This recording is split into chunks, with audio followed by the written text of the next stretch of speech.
All right, how's it going? Trying to get comfortable.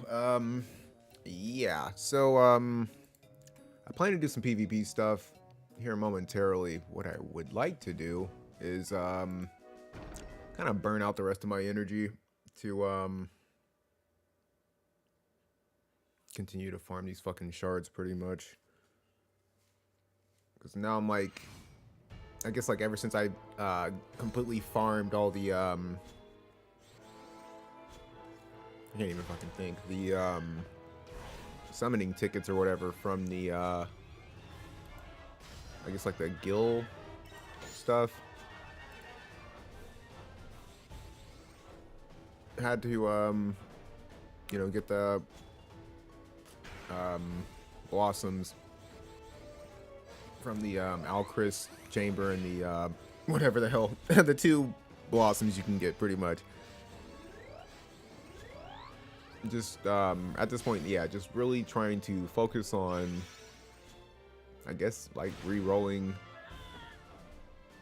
the free MR units. Since I've already got Lucio done, I figured why not. I'm not using any of those anyway, and it's not like you can use their shards any other way, so there's that. Figured why not. And definitely plan on focusing on my water units first. So right now I think we're farming, I forgot what her name is. Water Gun Girl. I can't remember her name. This has been forever since I've like realistically had time to really play Selection Quest. Might just skip. There's no real point in like doing it this way. But yeah, I've already used all my refreshes, so this was pretty much like end of the day stuff. What is your name? I know it starts with a C. Crease or Crate. I don't know. I don't know. I don't know how to fucking pronounce that shit. Okay, 119. There we go.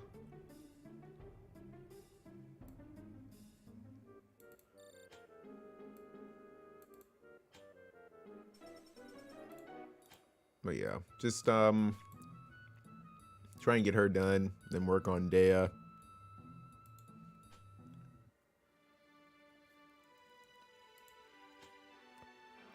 also been playing the hell out of this it's like this Black Clover app. I don't know how like entirely new it is, but it's definitely fun as hell. Okay, so before we do all that, let's oh, ha, I can't. I need JP. Oh well.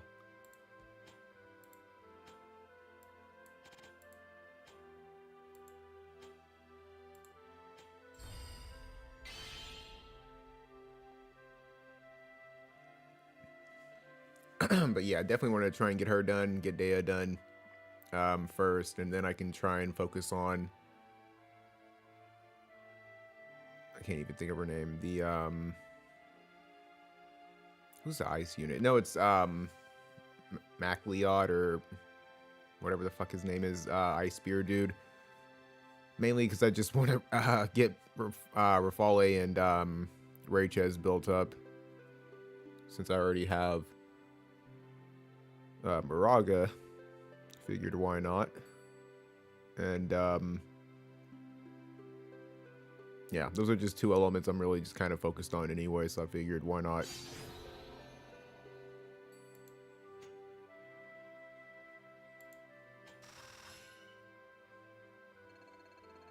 there's 13 down.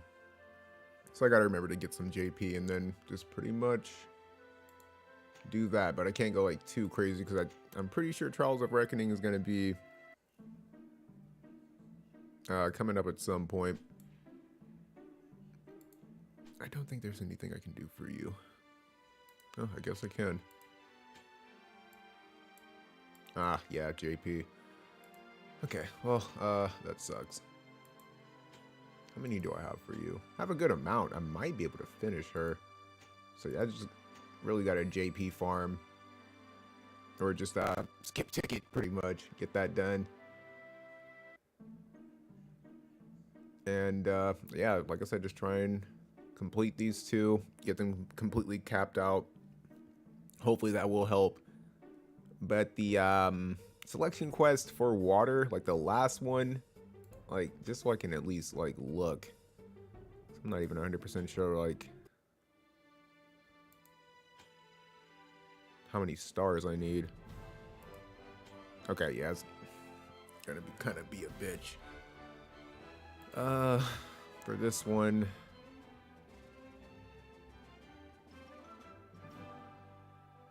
I think this is the one that has Alstoria. And the main issue that I think I'm having with this one is like killing 3 of them at once. Everything else not as big of a deal. So that won't be as difficult. But I would say 15. Like, it's crazy because it felt like Earth. Like, it took me a little bit to try and figure out how to beat the Earth one, but definitely nowhere near as long. Especially like, I don't know, because I didn't really like max roll anybody. Like, I just reincarnated everyone, or at least like a good amount of people, and then I just kind of, you know, was able to get through it. But yeah, water's definitely kind of a beast. The last one with the it's just a lot of fucking lightning units. Like the Master Coral sucks to go up against. The 2 evasive units, I think it's Valentine's Ildira and Farm, that are really annoying, and I think they can poison you. I don't know. I know there's ways to like deal with them. And then on top of that, the Tonberries are immensely annoying. They're just like super fucking fast. Even like with their dumbed down movement, you just have to really be cautious with where you're putting yourself. You definitely need that Esper buff, like hands down. But yeah, water 15 is pretty bad. I don't really recall 14 or how difficult it is. But 14's not really all that important. I don't think 13 is either. Just like, yeah, to finish the weapon, but I need 15. 15 is definitely going to be the issue. If I can just somehow figure out how to kill, I mean, well, those are like the hardest ones regardless. Being able to just kill 3 people simultaneously and for no one to die. But yeah, I'm sure you can like put like the evasive units to sleep. So if I could like, what I was thinking was somehow get like one of the evasive units, like put them to sleep, get the like the lower corals or coral, whatever, have those 2 around them because they're pretty easy to one shot. That's like a triple kill, but it's, oh, man, like I said, the hardest part is definitely, like I said, dealing with those Tonberries, just on the in between before you get to Master Coral. That shit is rough. I'm not looking forward to that, but there's gonna be a time when I actually just sit down and try and clear this shit. But yeah, those 2 I think are just gonna be really important. But yeah, it definitely just feels good to just at least have 1 down. And it's like I said, it's crazy because it's not like I have like the craziest amount of Earth cards. Like, I guess like I'm running like an okay set. I don't even recall, because I wasn't using him. I was using you, because she was really good for putting like somebody to sleep. I don't really remember, but good range, obviously, with Red Mage. And yeah, this was pretty much the set. This was pretty much what I was using, minus this, because I didn't have that at the time.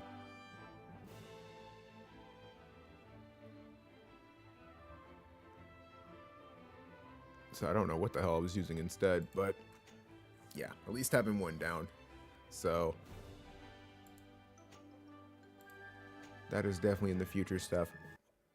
Honestly, like I said, it's really going to depend on who comes through, because it might just be too late. And then on top of that, it's like, well, it's like Tuesday, like 8:20 here. So we'll see. As far as like duel goes, I'm gonna try and make like a baby push, just because I'm really hurting for Viz. So hopefully I can just stay somewhere around the top 1,000. That's definitely gonna be like the goal for the week. And just save.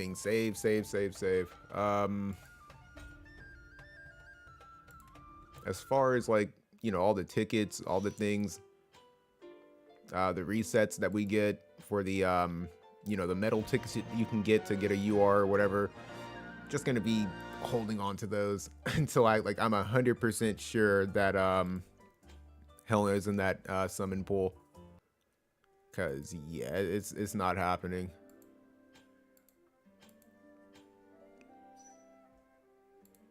I probably would have had enough to pity for her, but I didn't plan to. Like, it really didn't matter, because the banner was gonna definitely stick around longer than I thought it was. And then on top of that, I guess, because you can still get like tickets and stuff to do like a single summon, I guess it's gonna stick around until like the very end. I think it's like, what, 6 more days, maybe less than that, something around that. I don't know, it's not like more than a week.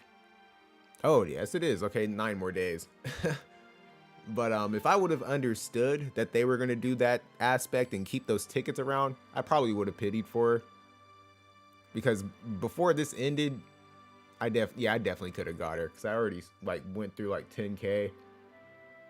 I went through this one time, and then after that I was pretty much like done. I was like, there's no way I'm gonna be able to go all the way and go crazy for her. But she is immensely annoying. She's on every fucking team that I go up against, damn near. So it's a lot of just trying to make sure that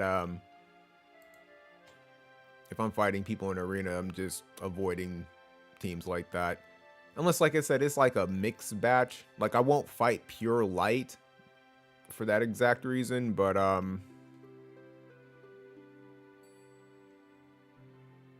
yeah, because I gotta wait for her to be there.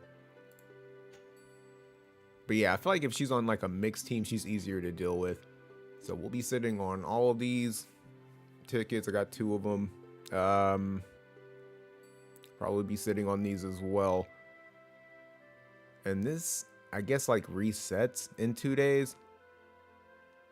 I haven't really been paying attention to that, because it's not like I've ever really had to, like, I don't know, like, usually whenever I got like 10 tickets, I would just summon and be done with it, and wait to accumulate 10 more.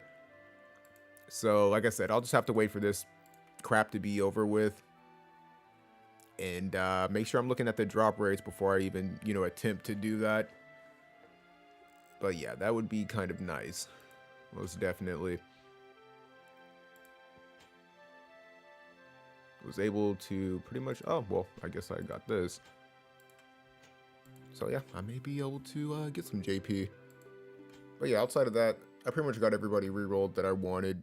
Was able to get all the reincarnations that I was like really gunning for. So that's a win. Card wise, not happening.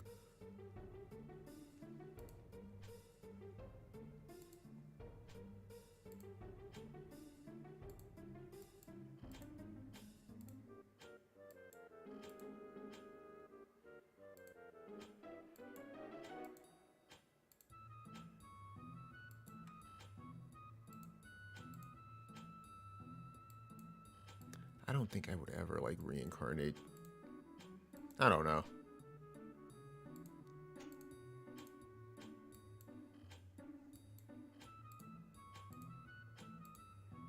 I guess better safe than sorry. Not like it really matters. That is interesting though. I didn't know you can like put 2 on. So is she gonna get like an ass load more? No. I have no idea how that worked. I guess they went for the higher amount first.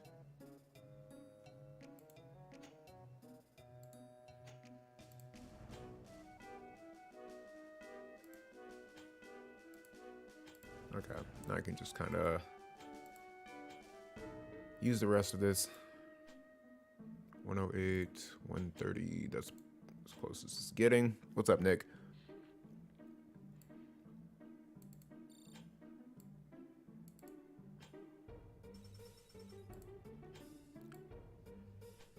Okay, let's see how far we can take her.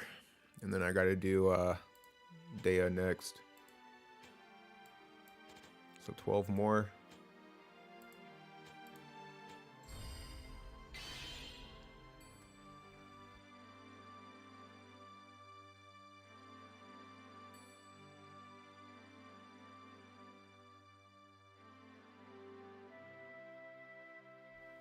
Absolutely so grateful for the auto reincarnation system, because this shit used to suck so bad.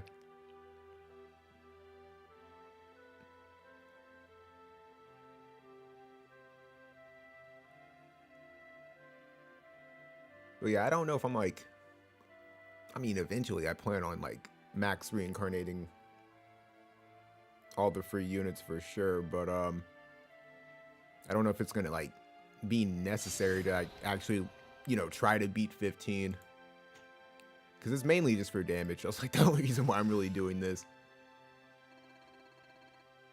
just to get as much.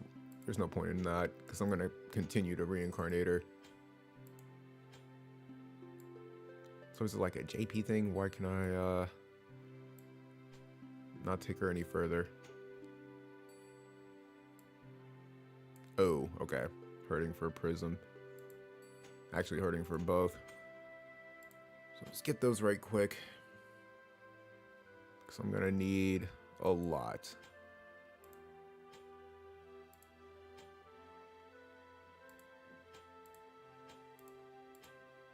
Just to get these out of the way.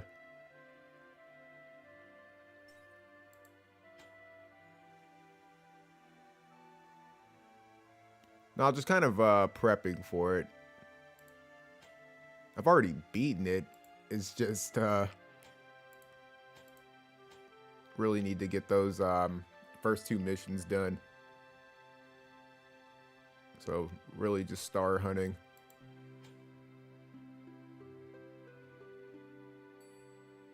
No, but yeah, that one sucks like really bad.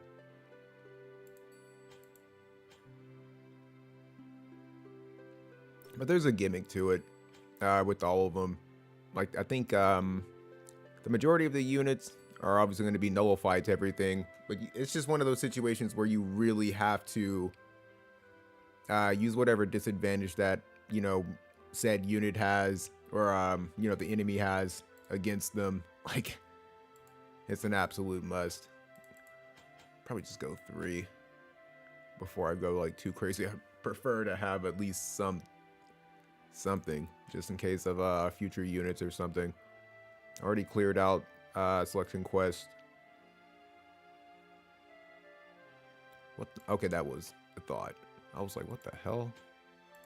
Okay, here I definitely go 4, and I'll just sit on everything else. Yeah, the triple kill is not going to be that important. I think the only thing I need to actually, yeah, it is. Yeah, it is. The triple kill and nobody dying.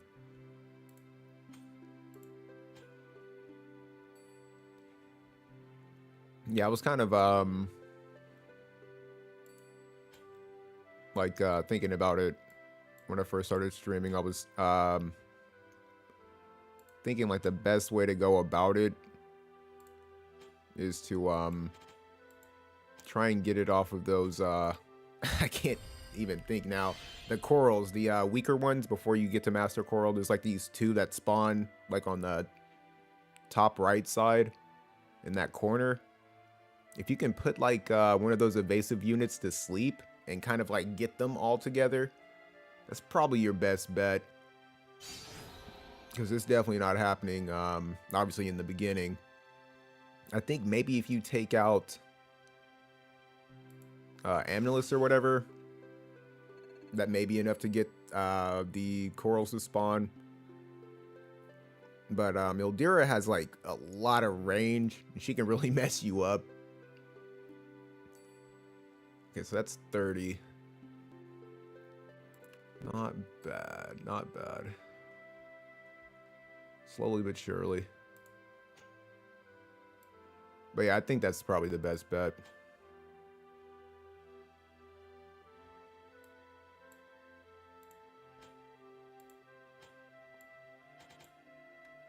Fucking hell, man.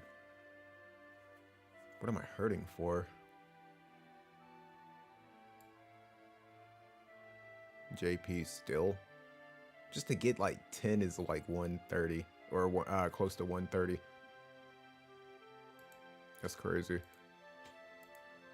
Yeah, so I'm going to be JP farming like crazy. So I'm not even going to have the energy to take on Selection Quest. You said I camped my team on the cliff to bait them to sleeping Evadie Girl. Then they blew them up with Waterga. But it just sucks trying to make that happen. Yeah, that mission is just rough. And then even more so, like I said, what I was saying earlier was just dealing with the Tonberries. Probably like the absolute like worst thing. The evasion is already like really fucking annoying.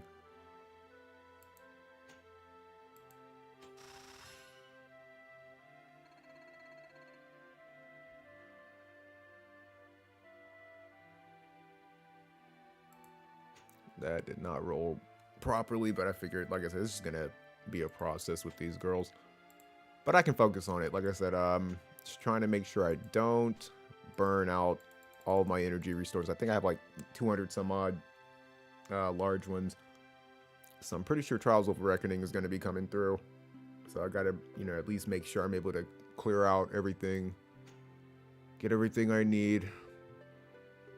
I guess try to get like a decent ranking somewhere in the top 2,000, I think would be sufficient. But usually my alliance goes crazy, so I think we'll be able to get whatever title. Yeah, the problem with camping on the cliff is the Tonberry spawns right on top of you, so you got to burst that one down right after. Yeah, you got to be really careful with those things. They pretty much instant kill, which is just really annoying. Like, they wouldn't be as difficult to deal with if they weren't so damn fast. Because that's definitely, like, I think the bigger issue I have with them is trying to, like, get used to their movement. Gotta get dinner ready for the family, so I'm gonna lurk, happy streaming. Yeah, like I said, it really depends if, I guess, like, how long I'm gonna stream. I was just kind of, I don't know, jumping on, see how many people are on, or like I said, you know, down to get some PvP stuff going. It's looking kind of scary as far as guild battle. What we have, 7 attacks. It's 21. So we still have a chance to win. Hopefully people just participate, because you can just see how many people have not even like taken their first attempt, and this is probably like the most annoying part about it, because like I said, sometimes people just don't come through, and we have a lot of misses. Vagrant missing, gosh damn, that's kind of big. Saku's usually pretty good as well. That's a pretty decent team. I don't know how well it works on this map. Especially, like, I'm trying to think about placement. You would think you would want Melanie in the middle, because you would want her to be, like, far back. But I don't know what the scheme. Like I said, this is just one of those situations where I really wish I had more time this week to kind of practice, test people's teams and setups, because obviously, I have these units. Once this whole reissue fest is over, I'm definitely gonna go back to trying to build Rinoa, back to the Full Metal Alchemist setup, trying to get not Bradley re-rolled, but trying to just build up everyone else. And like I said, Melania is just somebody that's just kind of on the back burner, but she's really honestly good. As long as you can just like keep her alive, she's pretty good. But yeah, I'm curious about this setup. Like, what's his overall scheme? Because I almost feel like if this was my team, I would want Bradley right here, Melania right here, and then Rinoa right here, and have Rinoa be like faster than her, come through, double haste, him going into his courage. I don't know if he's just using this for like speed, because I feel like his TMR just works so well with him, even if he's like not entirely like the fastest. This is, I don't know, it's kind of an iffy map where if you're getting like outpaced, you might probably only get like one buff on and then it's time to fight. So that's why I'm kind of curious. Maybe he's just like outright going into bells and then just having him kind of go in, using this for agility, since he's not going to be getting any from that.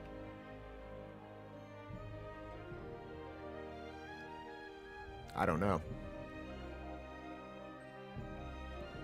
But yeah, I would like to test that team. But yeah, Vagrant missing is kind of a shocker. Same thing with this situation. I feel like I would want to swap these two, because these units, Eliza and Alea, are really good, like as long as they're super fucking fast. But who am I to say? It's not like I know what the hell they're trying to do. That's a surprising, I wouldn't say like a loss or anything, but that's a really good team on paper. That's a good team on paper. I mean, at least they got 3 stars. It may have just been like a bad like setup, because I kind of got bailed out, I'm not gonna lie. I saw like, because I don't mind fighting wind with my water team, I'm not necessarily afraid of them, but yeah, I didn't think they would be hiding fire. And like, is anybody even really using like ice anymore? I don't really feel like ice is like that potent. Like, it's good, but I feel like realistically, I guess, like, not like, I don't know, I feel like before Soul even dropped, ice just really wasn't as potent. Because Snow, I don't know, I guess he got his reincarnation, so maybe people are trying to prep for that. But yeah, I really was thinking like it was just gonna be Joom, Glassy, and maybe like Rizal or something like that. But just in general, ice, I mean, not ice, but yeah, wind is not anything I'm afraid of. Hell, if anything, I'm more afraid of Soul, like as a water main, than I am of like a mono wind team, or just like a wind team in general. Because yeah, this bastard sucks. I fucking hate fighting him so much.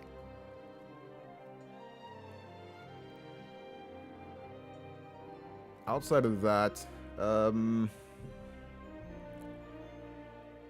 yeah, Daft. I don't know. Kind of wondering what that scheme is. Yeah, a lot of these teams I would just like to outright test. I know it's obviously a good team. It's like, I don't know, not like the best. I just feel like Fire Evasion is just it's not as good as it used to be. You're just better off running Soul, Shalze, Mont. You can get away with running him, but I would want my tank like far the fuck away from him. Mont would probably be right here. Soul would be there, and then you can put him in the middle.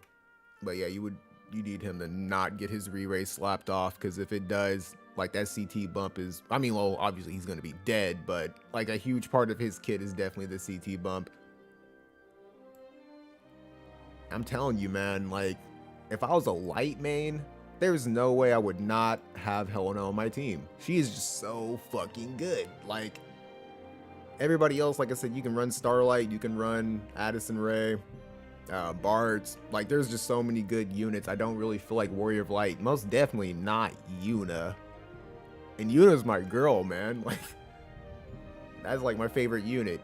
But there's no way. Yeah, sometimes I really question, like, what did people spend their viz on? And this is just like me on the outside looking in. Because I didn't feel the need to go for Ferris, because I was already kind of re-rolling Celis anyway. And she still has usability. She's not, like, as useful as she used to be. Not because of, like, you know, the runic removal from Dark Fina or anything like that. Like, that's a hard counter to her for sure, but just because, like I said, certain people can just outright get past the runic thing. So yeah, but she's still useful. She still has her moments. Teams like this, I can survive. You know, not so much Dialdo because he's dealing pierce damage, but yeah, any raw magic user. And there are times like I can outright deal with Helena as long as their fucking team isn't like stupid fast. And Glassy's getting rid of the re-raise and stuff before she can seal it, because that's always a problem. But yeah, like I said, teams like Satona's team, really good. Janny's team is pretty good. I don't know. But yeah, I do question, what do people spend their viz on?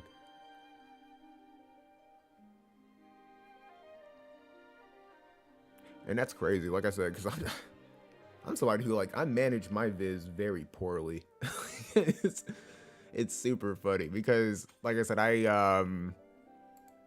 as far as my units, like, I feel like I've dabbled with every element because I like said unit. Like, Sephiroth for Dark, I'm not a Dark main. You know, there's units like Joker, Halloween Lucia that I just outright don't have, but I mean, there was no way I was going to skip Sephiroth. I was kind of a light main, so anything here is kind of like whatever. I mean, Violet, I guess. You know, definitely a water main. Lightning wise, went for Cloud, went for Lightning, went for Squall, because they're, like, you know, favorites. So yeah, I manage my viz very poorly. Like, I will summon for a character just because I outright like them, versus, like, do I have the cards to, you know, use them? Do I have, like, you know, the proper other units to put around them? And yeah, it's just a mixed bag. But that's also why, like, I damn near almost have, like, full teams for every element to actually, like, kind of put together. And I'm gonna be so happy when I get this girl done. Just at least, like, 120, I think, would just be really good. But I can take her all the way. I can take her to 140 because Sephiroth's done. That feels pretty good. So yeah, it makes sense for me. That, and like I pretty much go for, like, nothing but vision cards nowadays. Like, that is pretty much all I summon for. But yeah, there's no way I'm gonna be able to finish this card, which really sucks. I really would have liked to have walked away with this one being capped out.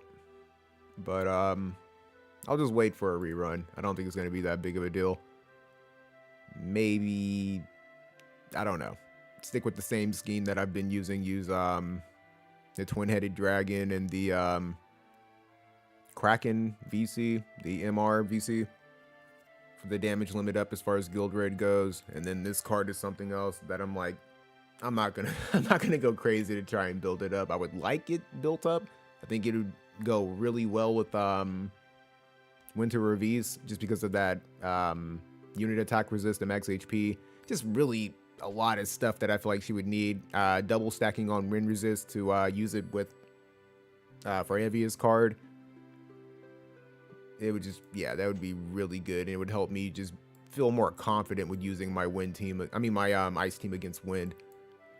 But yeah, I'm just gonna wait for the reruns. I feel like Need to, you know, finish this card, wait for a rerun on that.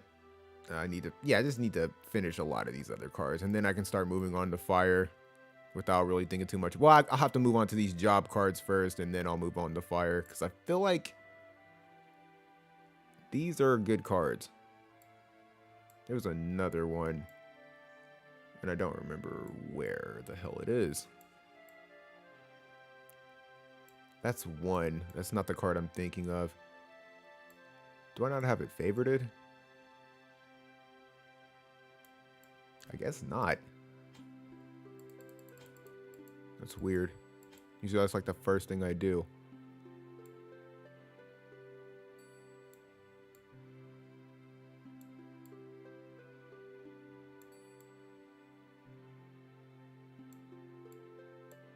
I don't even know how far along it is. Okay, 70. Not seeing any URs. Got it. I'm missing that card. That's the one I was thinking of.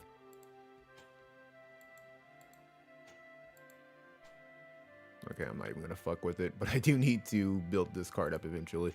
It's actually pretty good. And that should be it. This card as well.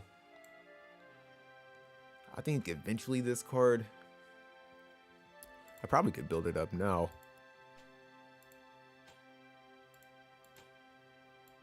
Not using that. Just for the Esper Killer, it may come in handy.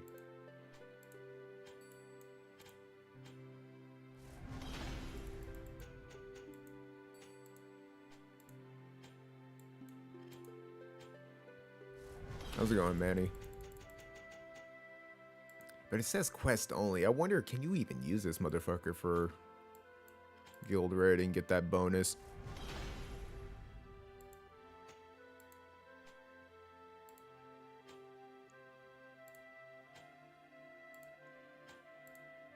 See if I can get lucky. Yeah, I figured as much.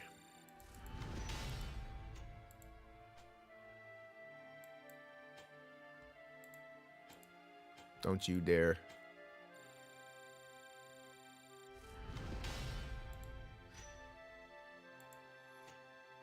Yeah, that's going to be a really good card.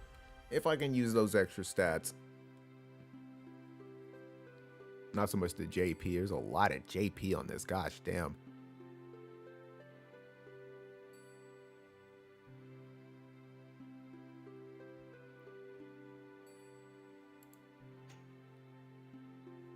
Okay, we can unfavorite it.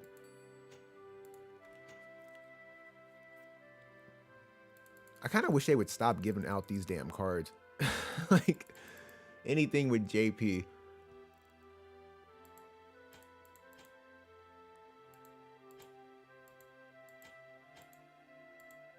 Because they kind of made this card kind of suck. Like, realistically. Like, I understand it's like an old card. But I remember, like, man, this card used to be so fucking important, like, when I first started playing this game. So important, just for that acquired JP up. Ow, I gotta get comfortable again. But yeah, now this card is ass. Still useful, I guess, to a degree. I feel like they've given out so many of these, like, free JP cards. So I'm trying to think of, like, how many we have. Like, go to a filter. That's for, like, that's not what I'm looking for. Type elemental, limited party ability. No, it's not going to show it. Okay. But yeah, I think this is one for acquired JP. Yep, with 50. It's a bestowed effect, though, so you can stack that. That's one, because that was free. That's two. That's three. That may be it for this one, for MR. No, I think this one has, is this JP on it? Yeah, that's 4. bestowed effect can be stacked, nonetheless. Including the premium one, that's 5, because I think it's like an SR. And then UR wise, I think it's like the Addison Rae card.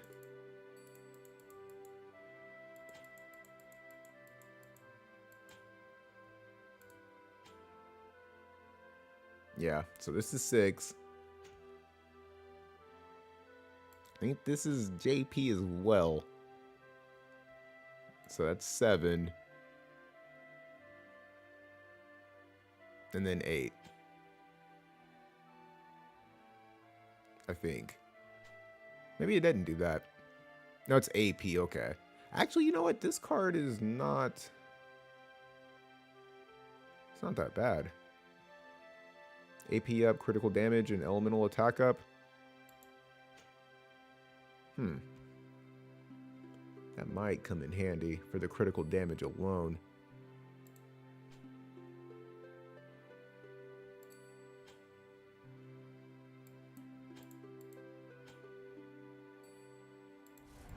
So I'm definitely over the whole Addison Rae thing. Like,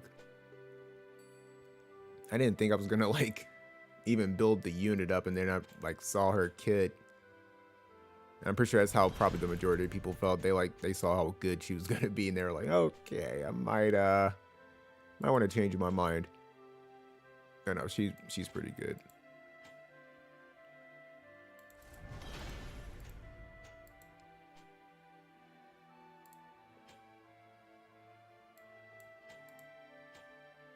It's not like I'm using this shit for anything else.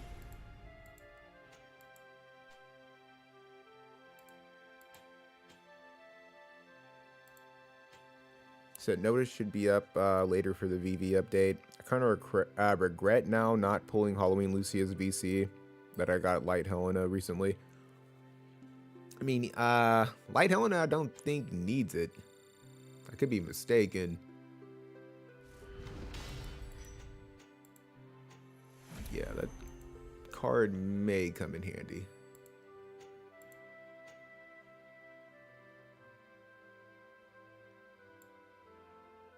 I think it was this card I was thinking of that had JP on it. Acquired AP. Max HP. Okay, never mind. I guess, I don't know. I guess I got it confused. I don't need that card regardless, but still not like bad. Yeah, definitely not worried about VV though. Like I said, it's just this whole situation is just a big skip. I just need to finish that last little section of Dagger's challenge board, and then I'm pretty much done with this shit.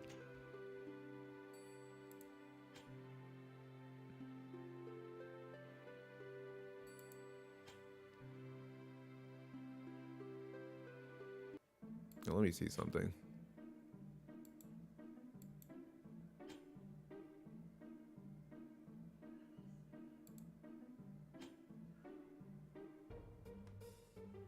Are you saying in like the aspect of like just like PvP?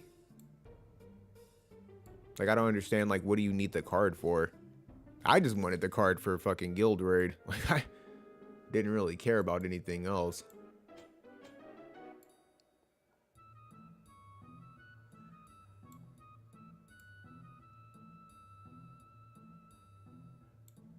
And of course, nobody has the damn unit up.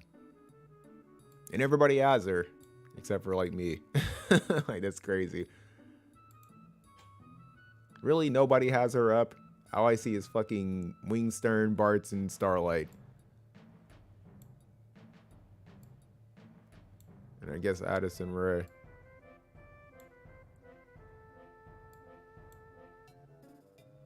It's weird. Now the game is lagging like fucking crazy. There we go. There's one. Good job, JD. Okay.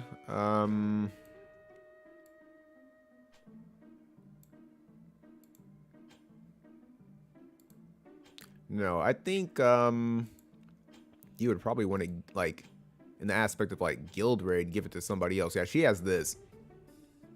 you know, the lowering reaction ability I don't think is that big of a deal. But the she's got a 3-hit. It's gonna deal large damage. So you would probably want somebody else to use the card in the aspect of like guild raid itself. Not 100% sure what else she can do. She has a 2-hitter that can lower spirit. Good for like I guess like the first attack or whatever. And you would definitely want her to be fast as hell.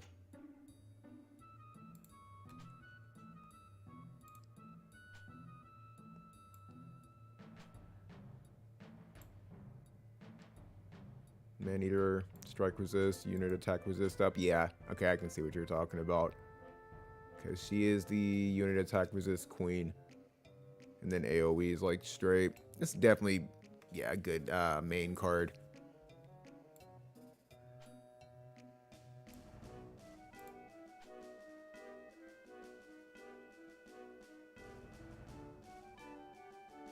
Oh, that's interesting. Hold on, no, that's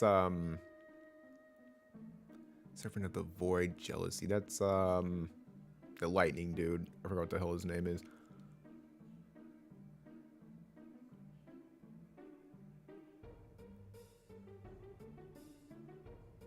Okay, there he is. I was like, can what's his face use it? Dialdo. So he is on there. And then whatever Vivi is, yeah, she's on there as well. So yeah, I can definitely see the card being used for PvP.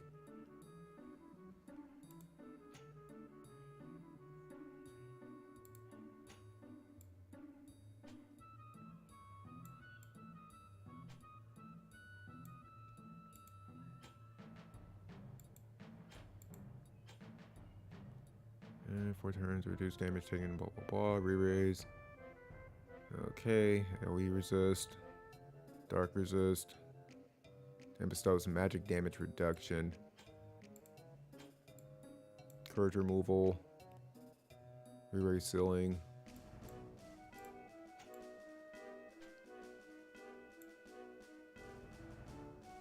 Damn, that's a really good heal.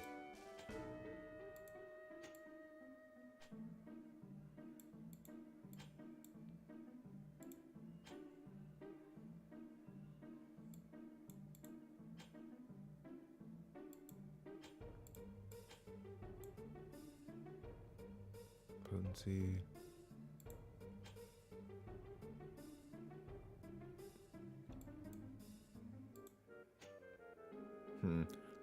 I don't see an ability to raise magic. So I guess maybe you would just get that from like, I mean, she has such a good kid. You'd probably want somebody else to do that for her. Because I think that's something that's, I'm not saying like you specifically, but I do think that some people do get confused with what this does. And it's the same thing for like Maneater upon physical attack or attack up. You have to make sure, I could be mistaken, but at least from what I've seen, you have to get that buff first. You have to, you know, have somebody who's raising your magic attack or whatever through a buff to even get the Maneater. So yeah, I don't know what Vivi can like do. So maybe he has a means of raising magic attack. But I have seen people use these cards, and it's kind of like a waste because they don't have a means of raising their attack or their magic. Like they're just not using proper units. Yeah, she's such a beast. She's gonna be so good. Like even with her husband coming through to the game, I don't think he's gonna be as powerful as she is. And I don't really see her like losing. She may be good like the majority of next year as well. Like they'll try and like maybe put somebody out there that can like, you know, somewhat deal with her. But that's gonna be hard to do. I'm not gonna lie, she's pretty fucking good. One thing I do want to say, like, since they've already added it to the game, the whole re-raise ceiling shit or whatever, how they're able to like, you know, maintain their re-raise for 3 turns or 4 turns, however many turns. I don't know if she has Emerald Echo, because that would, you know, give it another turn of sealing. Please do not, like War of the Visions, please do not add sealing removal. Like, just leave this as is, because I thought it was already stupid that they added re-raise removal and courage removal to the game, like, at all. I was not a fan of that. Like I said, I'm a Arminger effect removal kind of guy. Like I loved, like I said, using lightning, using Noctis to just like one shot, proc the courage, proc the re-raise, and then Arminger effect, bop, die. Like, no, you're not getting back up, you die. Like, loved that. That's when the game was so much funner. So now I feel like we're back at square one, kind of, not really. Like, the Arminger effect's always still been a thing, but I don't know, like I said, giving units like courage and re-raise removal now is kind of a wasted, like, attack, damn near, honestly. Like, it was kind of like irrelevant that they even added it with this sealing thing. Yes, it's like, you know, only one unit that I'm, you know, I know of that can even do that effect. I don't know if Vivi can do it as well, but I imagine they're gonna do something for courage as well. They're gonna give courage sealing to fucking somebody. So with that, let's just leave it like that, please, because trying to do this whole like rock paper scissors thing, and we're just going like back and forth with that. I'd rather just see like a new effect added to the game, like that has nothing to do with courage removal, re-raise removal. Add something else. Like, please. You could even utilize Doom to some degree. Like, you know, I just want to see something different. But yeah, I don't want to see sealing removal. Just let it be fucking broken. Or like one of the stronger things. But yeah, not a fan of that. Because yeah, think about all the units that have re-raise and courage removal who now suck for 3 turns. Or their skill is not as good for 3 turns going up against a team like that. Really stupid. Nonetheless, what I want to do is go to Guild Battle and look at the map, because I don't even know what map we're on. That's probably why my team was just so wonky. But hey, I was able to get 3 stars, so there's that. Okay, so Heinler Castle Gate.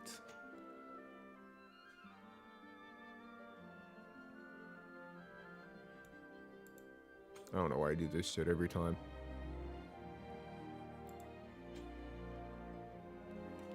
But yeah. This Black Clover game is super fucking fun. Like, once again, honeymoon phase. Maybe. But I feel outright I'm having like more fun playing this than I was with the Final Fantasy Ever Crisis game. Like, that shit got really boring to me, like, really fast. But it's like, I knew it was going to. I definitely knew it was going to. It plays a lot like Nier. And Nier was, like, appealing, I guess, because of, like, the lewdness of the game. Like, it was nice to look at. I don't know. I never really, like, got into Nier like I would have liked to, but I played a good amount of it. I played it pretty much like since they did like the first collaboration with, I think, Nier Automata or whatever the hell it was called, with 2B, 9S, and A2. Had a good amount of units. I think damn, what was that girl's name? She's kind of like she's like a darker skinned version of 2B. She was probably one of my favorite units, just like outright in the game. So, you know, I had a good amount of units. It, you know, allowed me to get familiar with some of the units from Nier Replicant. I think like Emile or whatever the fuck his name is, like the robot looking dude was really cool looking. Kane or Kane was really cool looking. whatever the hell the spear dude's name was. Like, I tried looking up like information about the game, and it was just like protagonist. Like, I don't know if he had like a name, and I don't remember what the hell his name was on the game. But yeah, nonetheless, they reminded me a lot of Nier. Outside of that, I don't like how they're doing like the collabs in that game. Like, they're just giving everybody like, you know, said characters uniform or whatever. It's just all like costumes. Definitely not a fan. But yeah, no, the game, I'm just not, I don't know. Like, I love like Cloud and Sephiroth, but I'm not like a Final Fantasy VII like fanatic. So maybe that's why it really just, I don't know. I don't know. The autoplay, there's a lot of stuff about the game that was just like, it reminded me a lot of Nier. And it's like I said, after a while, that shit just gets boring.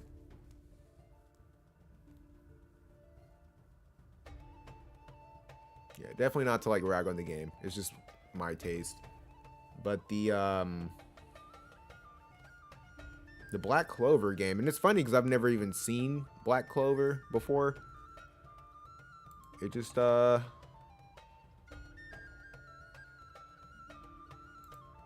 don't know, the story's kind of fun. It makes me want to watch it, honestly.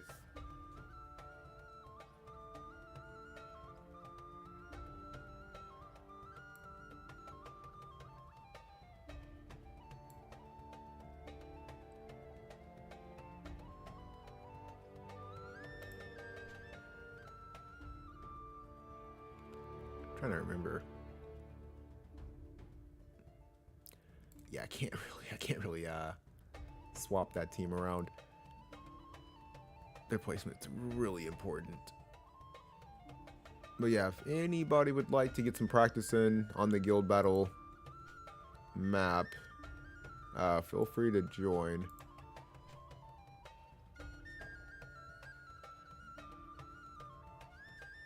This will just kind of help me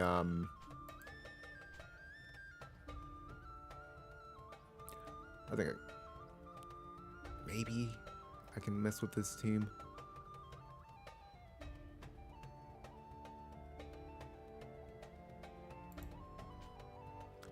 That's something else. I don't know. I need to stop showing off my fucking builds and shit. Go to a different screen or some shit. I don't know. I personally don't give a fuck. Like I said, it kind of is what it is. But yeah, I don't really feel like I need the practice. Like, more so, I guess, like, once this guild battle is over, I need to just test my team to make sure that they're running properly, and that a tank is not going to like really fuck me up as far as like my placement and stuff. Like, making sure, like, pretty much what Nick was telling me whenever we were talking to like Discord just for a little bit. What the hell am I trying to say? Yeah, we're, like I said, currently like in a guild battle or whatever, and he was saying, I guess, like, he was able to beat my team because my Glassy, I guess, like, was on an island by herself. I don't know how the hell that would happen, because typically I do have my Perrine run to Glassy like every single time for like the AoE buff, and to make sure she's getting like all that extra stuff off of her courage buff. But I do try to make sure that they're like closer together, so it could be an issue of running bells on her. Like, as much as I would really love for her to have AP, she might be too damn fast, or like too, just in general, like too fast for Perrine to keep up with her. So that's probably something I need to like look at. So honestly, I think I might just run my my main team, just to kind of help me like understand what the fuck is going on, because this is the setup. Like, not like, you know, I'm not using like everything here, but nonetheless, I think that's close enough. For fuck's sake, Manny, really? You really gonna bring out fucking young Helena, man? Disgusting. Be easy on Helena. She's only 115. Dude. That doesn't mean a damn thing. You think I haven't lost to a 115 young Helena? Oh, what the hell happened? I was gonna play. I've definitely have lost to a young Helena. Cause it's just her kit is so busted, man. It's like fighting fucking what's her face all over again. Bridal Leia. But it's like I feel like I've actually had time to figure Bridal Leia out. I need to like stop running away from Helena's and Arena. I just don't have the Pierce units. I don't have the Pierce because that's like one of the main things. She's weak to Pierce. She's weak to Missile or whatever. And I just don't have the dark teams to put around. I feel like somebody that I really would be interested in having is Shadowlynx. The Shadowlynx on Ice or whatever the fuck her name is. I would feel a lot more comfortable running her, Raph, and Sephiroth. I think that would be an excellent team to fucking kind of like dabble with. I'm not saying it would work. Maybe like Kayn. Like you need that Pierce damage because you need to kill that bitch immediately. Like you need to kill her immediately. Immediately.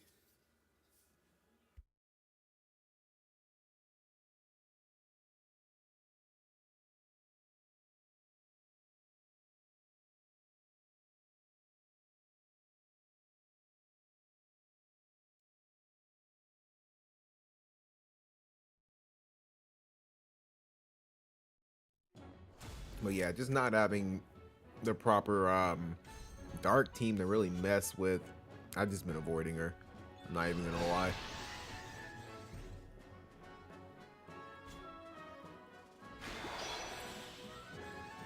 You know something else? I think I have.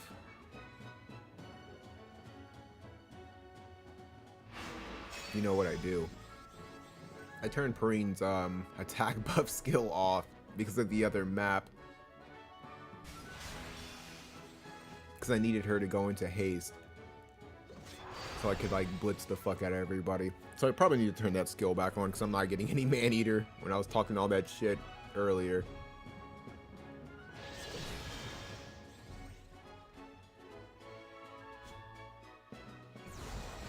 Yeah, she's just gonna go into Shadow Dance. She should be going to that attack buff. And then I don't even have haste on her. Bradley's TMR. So like I said, yeah, this is not my guild battle team like completely.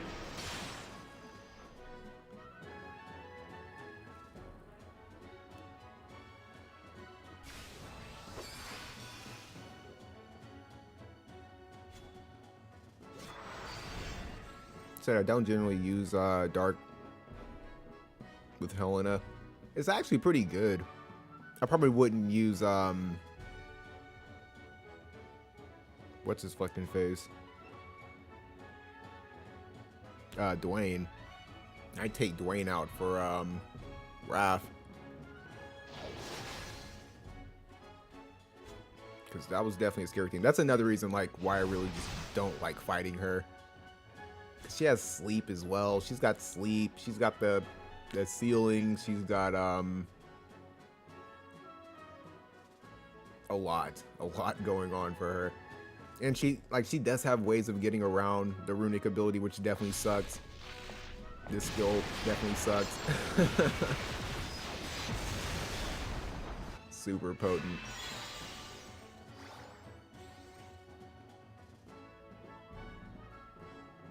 But no, I've lost to a team like that. Sephiroth, Raph, young Helena, really terrifying. As long as that Raph is super tanky, more than like, you know, worrying about magic damage and stuff. Yeah, I fucking hate Dwayne so much, man. He's just such a cool character, but just not really all that good.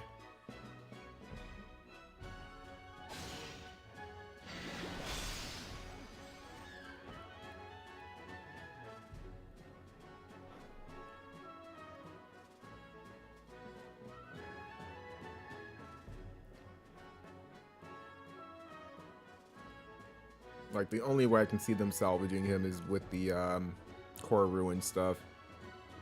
Maybe. If they can make his limit break, give him courage, maybe. I don't know. He needs something, man. And it's funny because, like, I said in, like, one of my top 10 videos, like, I don't really... It was for tanks, though. He's not a tank. Like, he's like a bruiser masquerading as a tank with the ability to give himself, like, native hate. Should just skip this shit. But yeah, he's just not that good. It really sucks because I really like the character. But I can say, like, for sure, I guess I'm happy I didn't reincarnate him. Well, after, you know, reincarnating him the initial time, like, re-rolled him and tried to, like, make him good. Because, yeah, he's going to need a lot more than just, like, a max re-roll. What am I doing? Yeah, let me see something right quick. Because that could be an issue. Because it's definitely messing with my damage. I'm not getting the Man-Eater.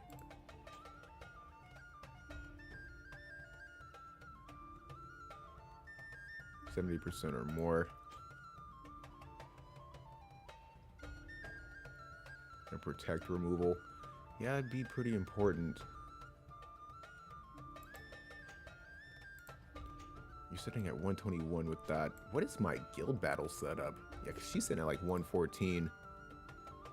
Let me see something right quick. Because I'm trying to figure out why the hell is my Glassy like so far out?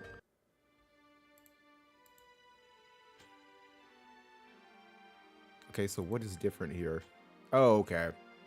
I mean, that's not affecting anything. Because he should still be 114. 121.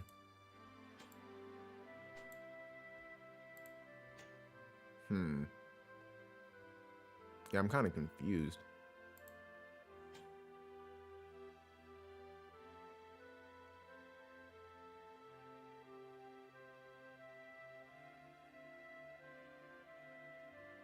You know what? I didn't even think about that.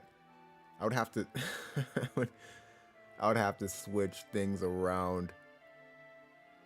That's why. My defense is the exact same. Well, it's not the exact same. But this is probably why. Because I think on the reverse end, she's probably by herself.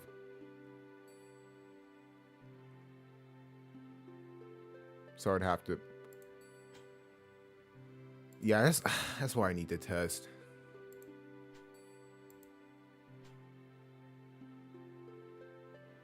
And then it takes away, like, from the mystique of my team. Because I don't want them to, like, think that I'm using Celes. So maybe... I don't know. Maybe that'll fix stuff. You right there. So I would just have to swap you two. Put her in the middle. And that should, in theory, work. Maybe. I'll have to test that later. Is that the team that you're using in guild battle? Because that's what I was more so curious about.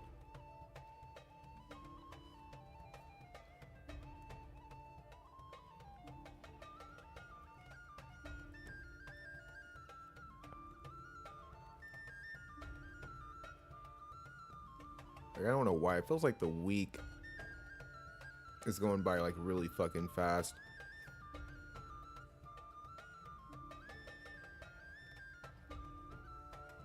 But yeah, I wanted to definitely get a stream out just because I don't really feel like, honestly, like making a video this week. Since it was going to be like random elements that I'm going to be like pretty much discussing as far as like the top 10 best units. It's not a top 10. I'm gonna have to make sure I emphasize that, like if I have to like make a note to myself, but it's not going to be like me ranking the top 10 of each individual element per video or whatever. I'm just gonna talk about like the 10 best outright units. Like, it's not gonna be ranked. Like, if I'm talking about fire, I'm not gonna be like, oh, and Soul's the last person. He may be the first motherfucker I talk about. Like, just in general, I just don't. Obviously, he is the best fire unit, like, outright, but I don't feel like honestly taking that route, because I'm not like familiar enough with each element to be like, okay, I know for sure Snow is the best, such and such or whatever the fuck. I'm gonna switch teams just for like curiosity's sake.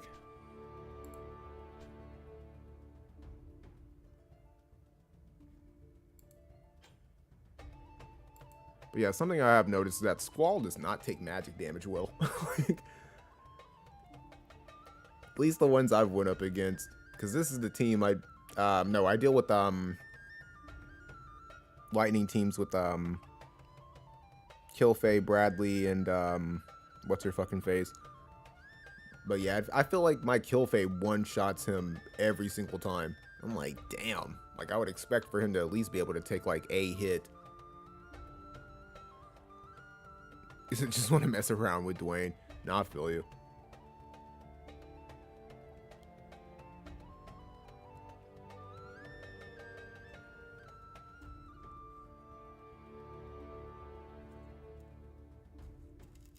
Yeah, Dwayne gives me a fucking headache trying to figure him out.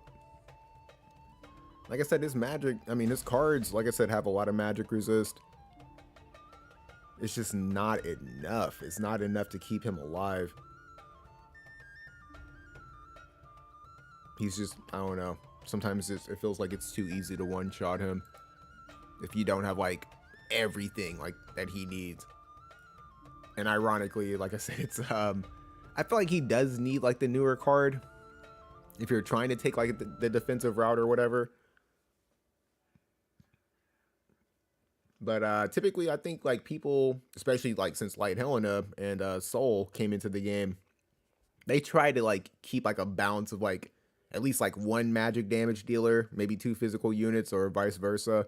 But it's not usually just like outright pure magic, pure physical damage as much as I feel like it used to be. Which is definitely a smarter route. Like, you never want to put all your eggs in like one basket. Unless that team like has like some kind of gimmick or something. So I ran across, I think like in limited guild battle, somebody was using Dario. And he was just like meant to just immobilize. And it worked so damn well against me. It really pissed me off. This is not the right map. Fuck me. It's not gonna matter. I'm gonna retreat, because that's irrelevant. I keep forgetting that. So I gotta remember to change the map. I still run Halloween Lucio team. It's a damn good team. That is a damn good team.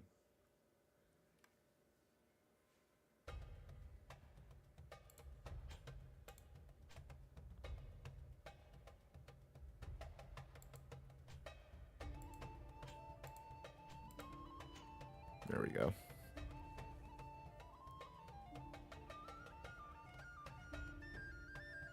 I forgot who you were even using with that team. What was it? Bradley, Halloween Lucio, and Dialdo?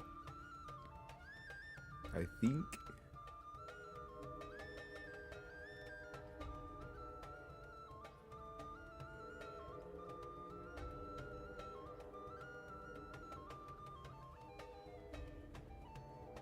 I'm gonna be so happy when I get this bitch built up. Mainly just her and well, her, Reagan, and Wingstern I need to finish. But I think Wingstern is just like one upgrade away from being on his final little stack, when you just need like 120 shards.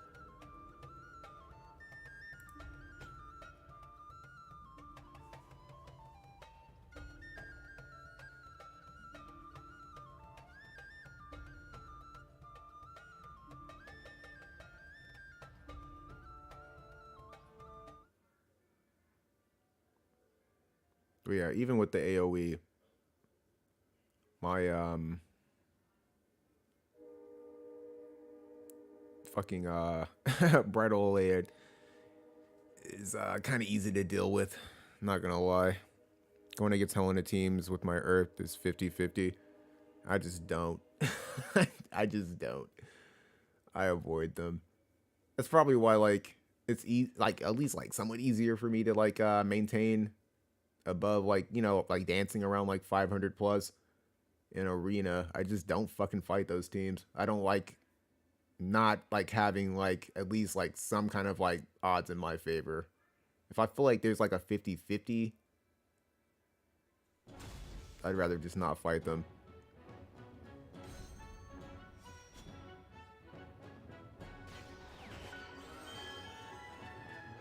There's a lot of fucking magic damage on this too. Fuck.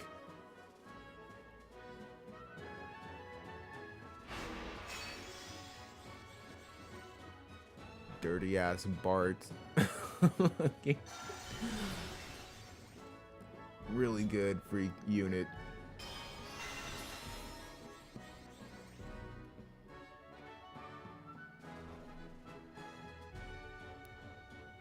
With the Courage already on. AoE physical into like the follow-up.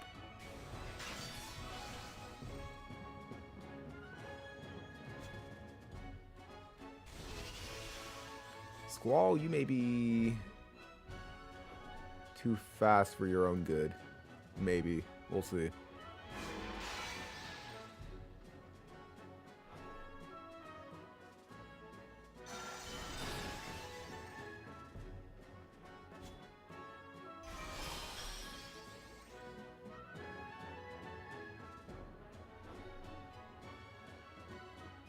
Please tell me you can hit. Fuck. Okay. That's not what I thought it was.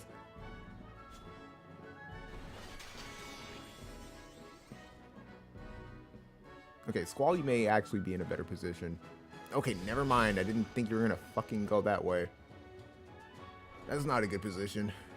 Like I said, I just from what I've seen, he does not take magic damage well, like, at all. Not like I've built him for it or anything. But I mean, even like other people's just don't really tend to take that much before you like fucking, I don't know, like I said, it's just kind of easy to one-shot him. Like, yeah, because that was a lot of damage. And he's definitely dead.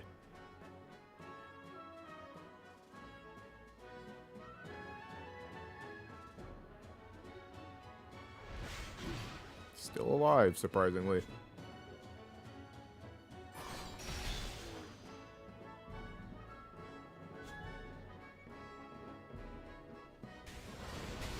Ooh, didn't really want you to do that.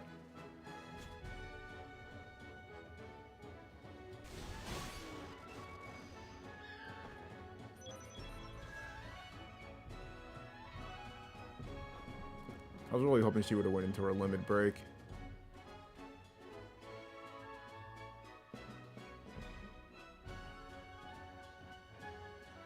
And she's got ridiculous range. When she makes up her mind about what she wants to do, she's like, how do I want to kill you? Definitely the vibe I'm getting.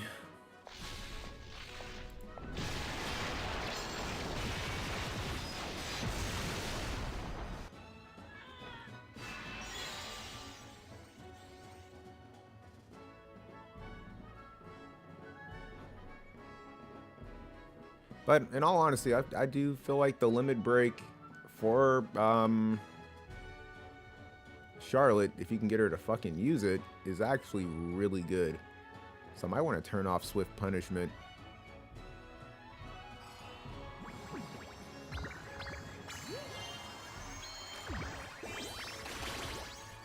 Ooh, that sucks. Really good limit break. That slow in general is just really bad to deal with.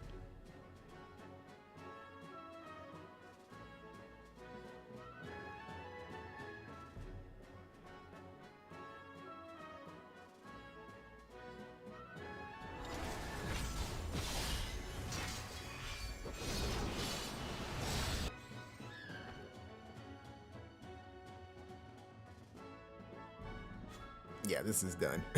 There's no way she's gonna be able to deal enough damage. Too slow. Even like before the slow was even put on her. So she's just needs to be taken up at least to 120. That was surprising.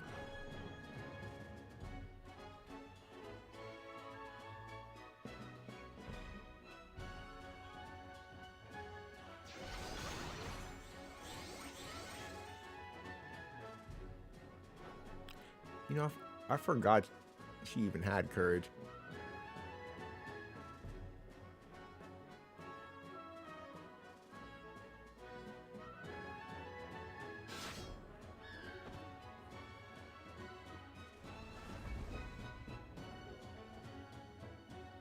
So both Helena and Addison have 100% hit.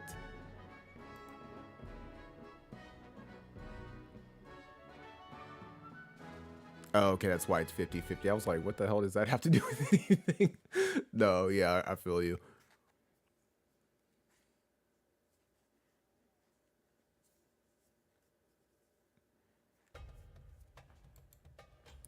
No, I feel you. I feel you. Gosh, damn. Yeah, too slow. I wonder what can I do to like kind of speed you up a little bit. Maybe slow down Squall. This is like, I wonder, is that like the same speed?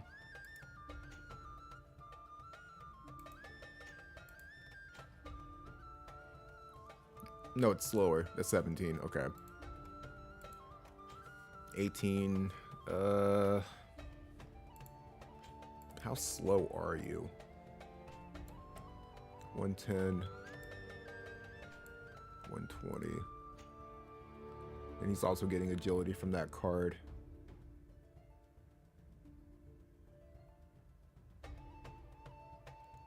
So maybe drop this.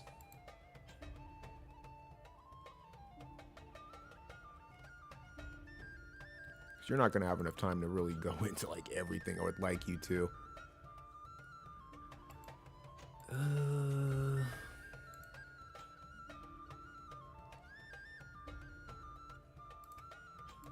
I really need you to like be a little bit faster. Not really all that worried about, obviously, you being evasive.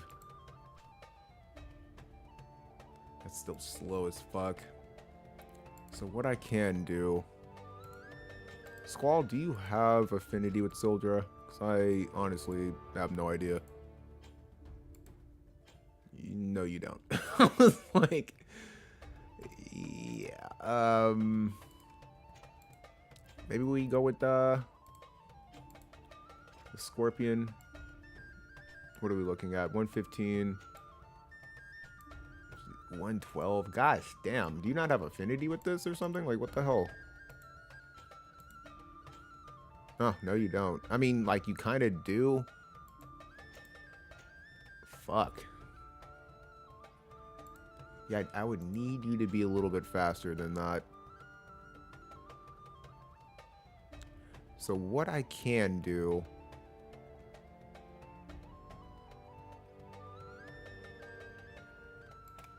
Let's go ahead and just throw all that back on.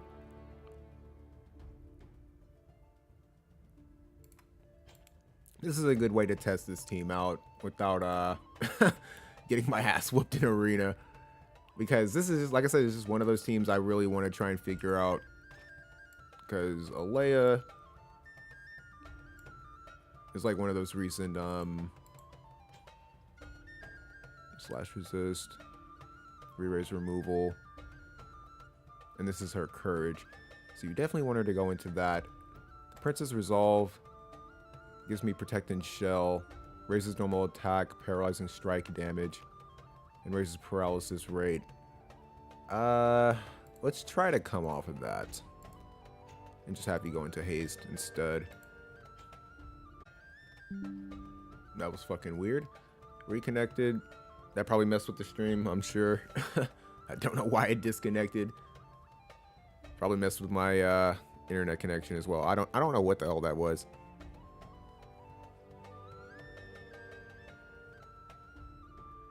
But yeah, if you DC'd, it was probably on my end. Maybe.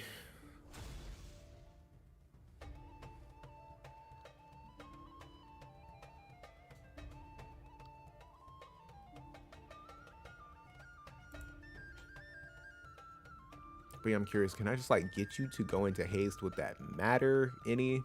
Because Squall's already going to be like stupid fucking fast anyway. And I feel like if I put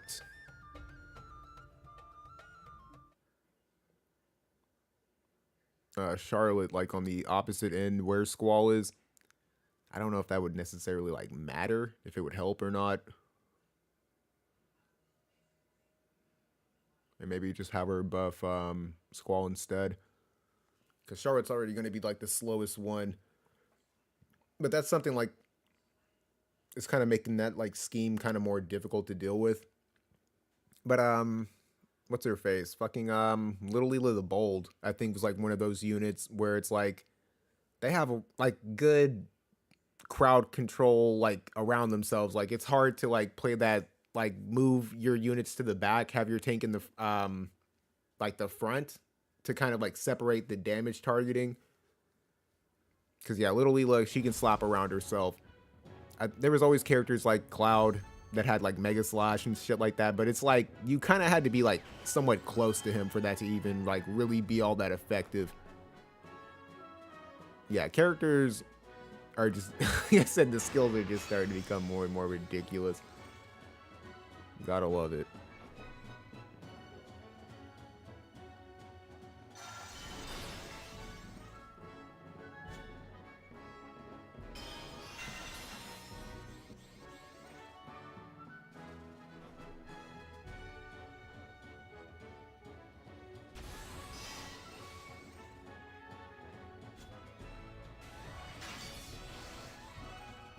I didn't turn off Swift Punishment either.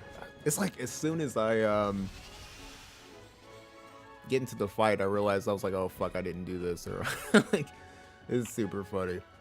I don't know why I do that all the fucking time, because definitely don't want her using that for sure.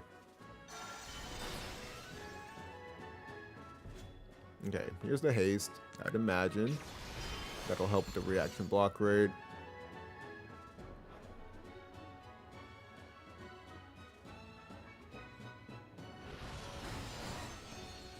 Okay, well, she's definitely moving faster. But is that to my detriment? So I don't think you have another buff. Okay, you have Shadow Dance. I do not use this girl. That's super funny. I was like, what are you gonna do? Okay, now as long as like you don't get like a crazy amount of crit or something like that, I should be able to survive up until Addison attacks. We'll have to see.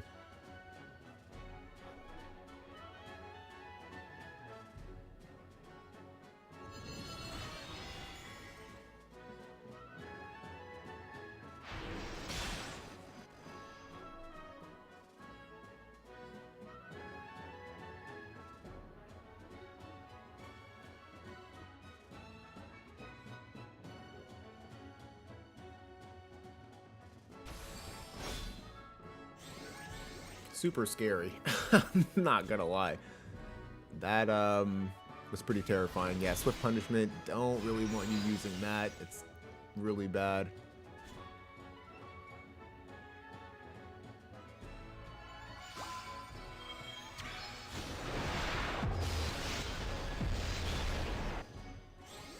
Lightning Imperil though. Doesn't matter. Still have the re-raise. It's kind of looking like the same situation. But at the end of the day, I guess like something I can take away is that I was able to speed up Bridal Alea, I guess. It's something.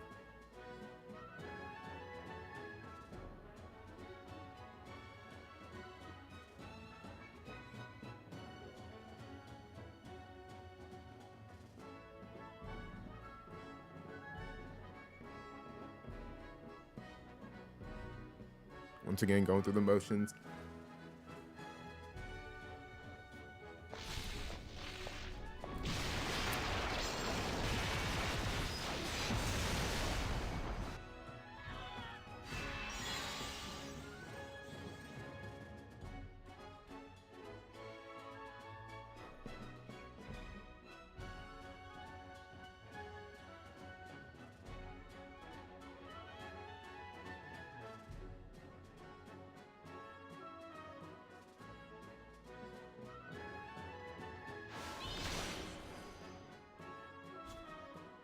That was actually kind of surprising.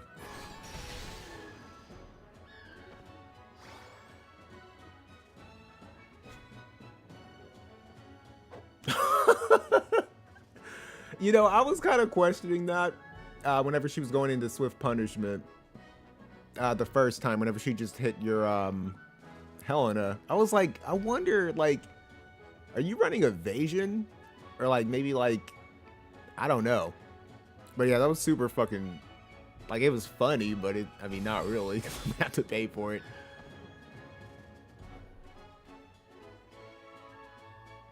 But yeah, I was wondering if you were, like, somewhat evasive, because usually she would go into her limit break, like, outright.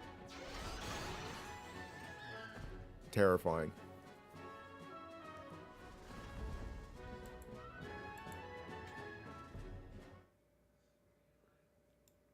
Like, probably not, like, full-on evasion. It's just, like I said, it sucks. Because, like I said, I can't tell what the hell you're running.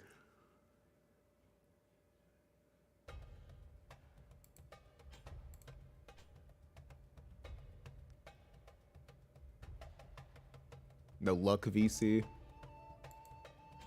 Yeah, I don't think Charlotte's necessarily the most accurate. Yeah, my luck is, like, really bad.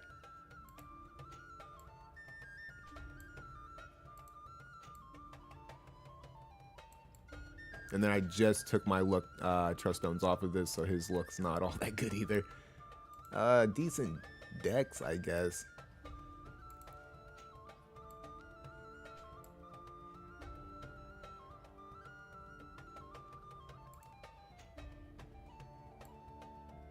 I would have to come off of this, or like one of these cards.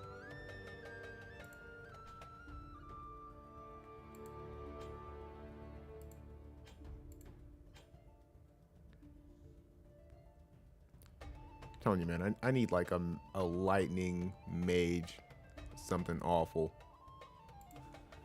Something awful.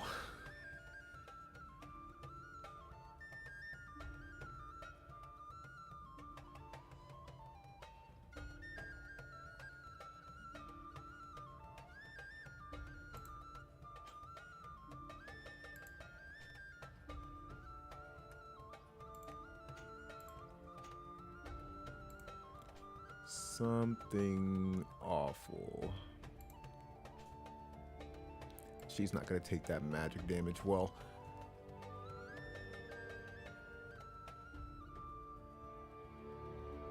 How's it going, Jai?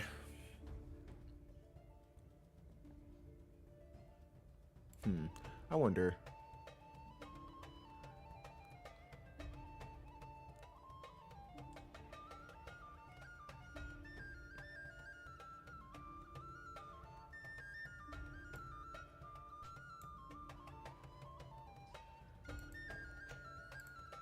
I want to try this team.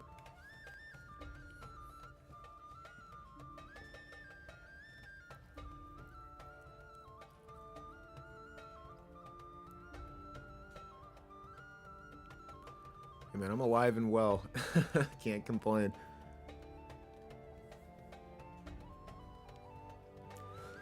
Alive and well. I think you were the one who was talking about picking this game up.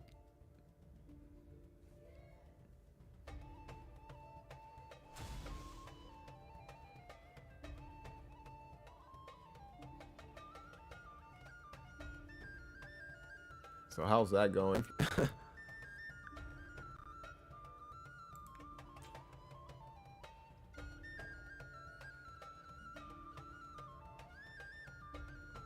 Now, off rip, I don't expect to win this like at all. I think this team is gonna do worse than my Lightning team. I'm just kind of curious.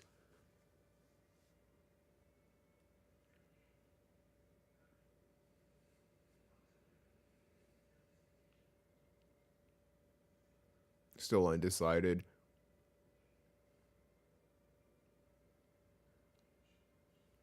No, I don't blame you. I don't blame you.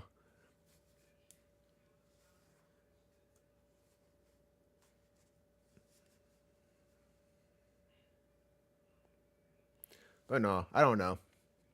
The way I approach stuff is that I feel like if and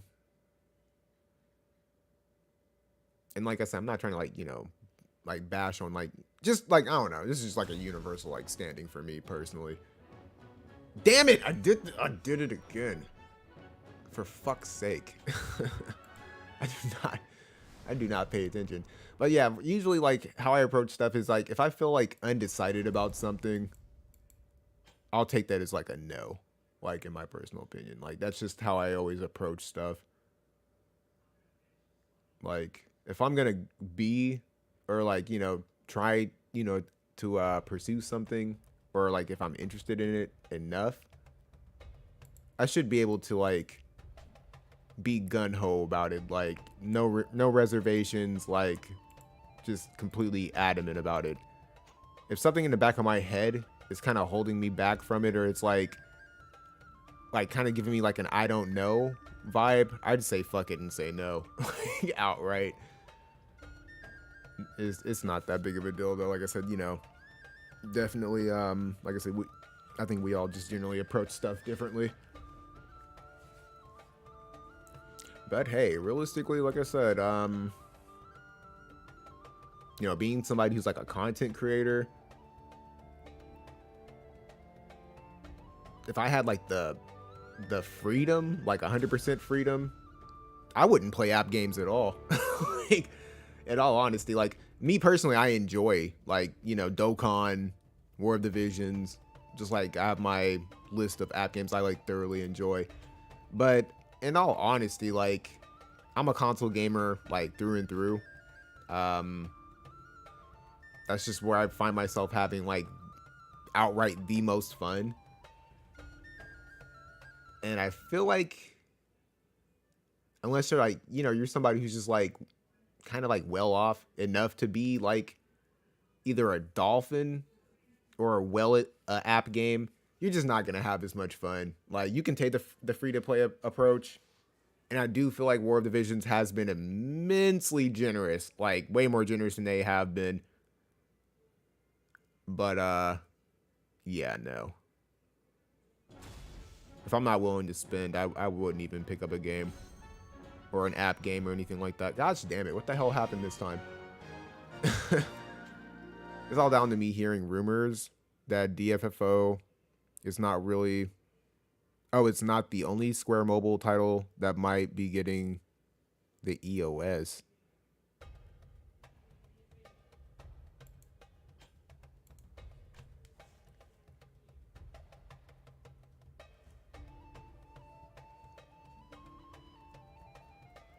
I mean, that's... I don't know. I don't really give a fuck about what like other people think or like rumors of anything. When it really comes down to it, that DFF, what, I don't know what, it's like the Final Fantasy Opera, whatever the fuck opera game. Oh, it DC'd again. That game was just not all that fun. It wasn't bad. But, alright, like, here's how I, like, just my standpoint overall when it comes to, like, app games. One of the things that I personally don't like, or what I feel like kind of makes the game, like, get boring faster, is the availability. Like, even though, like, in theory, it's, like, a good idea because you allow people to have, like, immediate access to Sephiroth, immediate access to Lightning, or Cloud, or Squall, all their, favorites and stuff like that. And like it's more so about like the weapons or the equipment.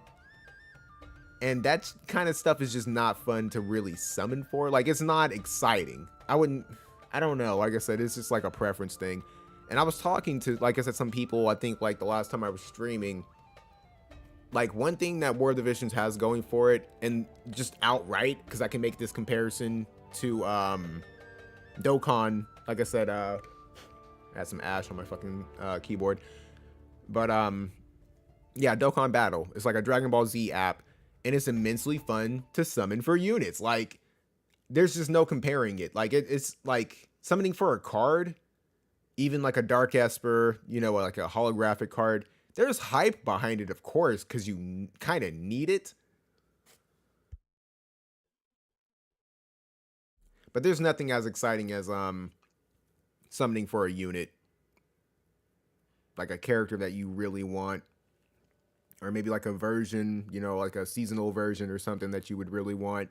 There's just, you just feel more excited. Like, it just gets you hype. Like in Dokkan, there are no, you know, card summonings. It's all just different units. And there's hype behind it. Even that game is like, I don't know how old Dokkan is. I feel like it's been out for like a minute. I don't know how long that game's been out. But they had like a recent run, and it's not like I like watched Dragon Ball Heroes or, you know, whatever the hell. I don't know what the hell's going on with that. But they just like somewhat recently dropped like a Super Saiyan 3 like a, it's not like his name is Goku Black. I think it's Goku Black. I don't know, but it's like the Rose Super Saiyan 3. And I was just summoning on the banner, and I got him, and I was super hyped. Like, I was super hyped whenever they announced him, because I just thought he aesthetically looked really cool, and I really wanted him. But yeah, it's not a really good comparison, like, to summon, like I said, you know, for equipment or, you know, whatever. And that's all that game was about. The gameplay was just all about, it was almost like Guild Raid. Like, kind of like just one aspect of what I feel like War of the Visions even offers. And it was just trying to accumulate high chain damage, or, you know, high critical damage. Like, it was just all about just dealing as much damage as you possibly can. And that's just like from the outside looking in. Like, I never really felt like that game was like that fun. And even whenever I downloaded it, played it for, you know, the amount of time that I did, I can never find myself like wanting to like sign in every day. Like, it was never like a lot of hype behind it. Like I said, that's just me. I can't speak for everybody. But yeah, just it wasn't really the craziest game. And I personally feel like it's the same thing with like Brave Exvius. I had like some person, because I was talking about kind of like how I feel like the autoplay in the original Brave Exvius game is just not that fun. And like some dude commented on my video, was talking about like, oh, well, that's why you didn't have fun playing the game, because you played it on auto. And it's like, obviously, like, I can react one way, like in a stream or something like that, because now I don't mind making fun of them, versus like doing it like in a comment section. And it's not like I, you know, mean ill will or anything like that, but very good. I cannot wait until this team is ready to go. Like, I cannot wait. I cannot wait, because I have so many ideas for this team. But nonetheless, yeah, like I said, I made mention in the video that I, like I said, referenced the game, that I was playing on auto, and I realized that it's a funner game if you are playing manually. But here's the thing, like, manual play versus auto play, like, for me personally, when I'm playing app games, one of the most appealing things to me, and like I said, it's my channel, so I'm gonna talk about my personal bias, like where I stand with stuff. Like, I'm not speaking from a generalistic mindset. Like, I can't control, you know, what other people think, what they enjoy about whatever. Like, I can, you know, I try to control what I can. But yeah, that's just my opinion. But nonetheless, yeah, I don't know, like I said, when it comes to manual and autoplay, like, autoplay to me in an app game is extremely important. Like, if there's not auto, more or less, I'm probably not going to be playing it for that long. Like, that's just me personally. I don't really like to play games that don't have autoplay in it if it's an app. Like, if I really want to like manually play something, I'll just literally just pick up a controller and start playing like a first person shooter, an RPG, something with some, you know, huge depth in it.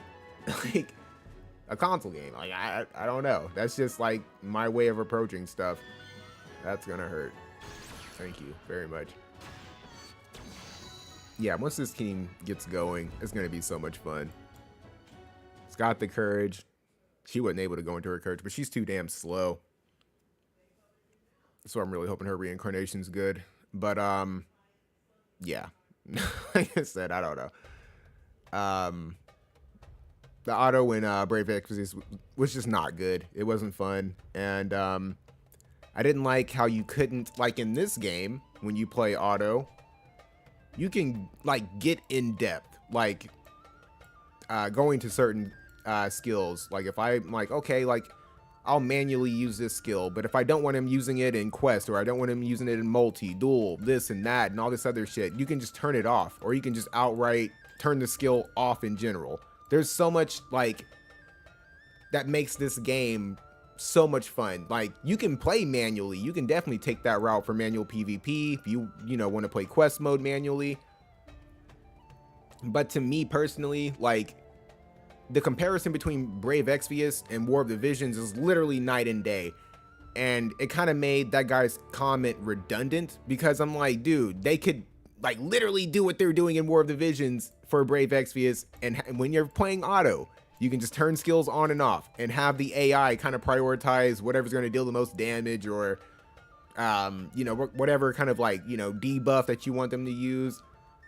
Because like in like if I were like, you know, somebody who really liked manual play, oh yeah, Brave Exvius would be like super fun. There are a lot of skills, a lot of different things you can do in that game, as far as like, you know, I don't know, just like outright playing it or whatever.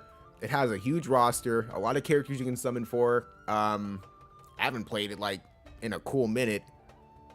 You said GG's have to do groceries. We'll be lurking on the stream for now. Hell yeah, man. I guess I appreciate that. It was super fun. But yeah, like I said, to make a long story short, man, at the end of the day, it's all about what like you think. But I mean, like I said, I don't know if you know, feel like you know, people's opinions or something like that, you know, the game, like this game is gonna come to an end. I can tell you right now, like from the inside looking out, like I said, not the outside looking in, from the inside looking out, this game is still in a damn healthy spot. Like, could it be better? Of course, every game could be better, but like in comparison to Brave Exvius or the Opera, Final Fantasy, whatever the fuck that shit was called, Dissidia, those games weren't fun. Like, I mean, they're not as fun. Like, they're just not. Like I said, from my opinion, from my perspective, they're not. Autoplay, time consuming wise, you can literally get on War of the Visions, smash a whole bunch of stuff out, like difficult content if you need to. A lot of the stuff you can just do on auto and just be done for the day. Guild battle is auto. Arena, auto. Like I said, class match, all that stuff, you have the option to make it auto, or you can play manually if you want to, you know, really sit down and play the game. Like I said, a lot of the nightmare difficulty stuff, it's like, you know, you're going to have like some trial and error when it comes down to it. If you want to auto it every single time, you're going to have to turn a lot of skills off or turn certain things off to make them play a particular kind of way or whatever. But it's just one of those things where it's like you're probably better off playing it manually. Nonetheless, there are still ways, like I said, there are people who literally make content to autoplay. They get all the, you know, difficult stuff out of the way, and it's more so on you summoning wisely and making sure that you're feeding your main element. You have to have that one element that's just up to date on every single card, every single unit. Like, you have to prioritize that. After that, you can focus on that secondary element and make sure that they are staying afloat. And then, like, every other element is just kind of like, it's just gonna have to fall into your hands. Maybe it's, like I said, you know, like a character that you really like from a previous game. a collab that they're doing that has nothing to do with Final Fantasy that you like, and you're like, okay, yeah, I kind of have like a win team or, you know, whatever kind of element to kind of like build around that unit, and that unit's my core. But no, the game is in a healthy spot, like, honestly. I wouldn't use my channel as an example. Like I said, you know, I'm somebody who's like somewhat new to, like, in comparison to, I guess, like other YouTubers and stuff like that. And then also, I'm not like the most positive YouTuber. Like I said, I'm like somewhat the darker side of the community. And like I said, I would use people like Orange A, people like Oda Iba. I don't really watch anybody else, like, I don't know, like Umbra Ray or something, but their channels usually have a lot more going on to be like a good example of like, okay, how many people even still support this game? Yeah, some people are crybabies. One issue that I do find with this community versus like some of the, like I said, longer lasting games that I've played, like Marvel Future Fight or, you know, whatever, I feel like the community is kind of craptastic in a way where they don't really think about the longevity. Like, at the end of the day, like I said, I personally feel like this game needs a new game mode. I feel like I've been saying that like somewhat since the beginning of my like just outright making videos, because like I said, I started making videos for War of the Visions, I think, like last year. So, and even then I haven't like been 100% consistent, just because I'm still like in a moving, I've been moving pretty much since like January. We've been, like I said, refurbishing and redoing like a whole house, like putting in walls, redoing the floors, like pulling tile up, painting, a lot of stuff. So like I said, real life has had me really tied up, and we're just now getting to a point where like the floor is done, and you know, I think we're almost at that point where we can start moving stuff in so I can actually be free from that madness. Like I said, my money's been tied up, so I haven't really been able to like do a lot of summonings or, you know, stuff like that I just want to do, to have the freedom of it. And yeah, like I said, that's life. You know, you deal with it. But nonetheless, like I said, I feel like it's a good game, but needs a new game mode. Probably needs like 2 more game modes, but it needs like that one big permanent game mode. Like Legendary Reliquaries is really fun. The Selection Quest is really fun. But I feel like once you beat it, like, that's it. So it needs something that's permanent, that resets every week. Decent rewards, I think, is probably like one of the bigger aspects of it. But it needs to be something that can just reset every week. It's just another means of getting viz or getting like good materials. Said in Brave Extras, I have been looking to get Kuja, and anytime I get an Envy Crystal, the hype is real until someone else pops up. Nah, that, like, I don't know. Like I said, the summoning aspect of it, yeah, I would say is definitely good. But the Opera game, no. The summoning in that game wasn't really all that fun. Even when you get the weapon that you were, you know, really wanting, it wasn't really all that hype. So that is something that Brave Exvius does kind of have over that other game. The summoning in that game is definitely a lot more fun. I just feel like there's so many like units in that game, like especially like because like I really started playing it around the time I think it was like Envy Sephiroth was introduced to the game.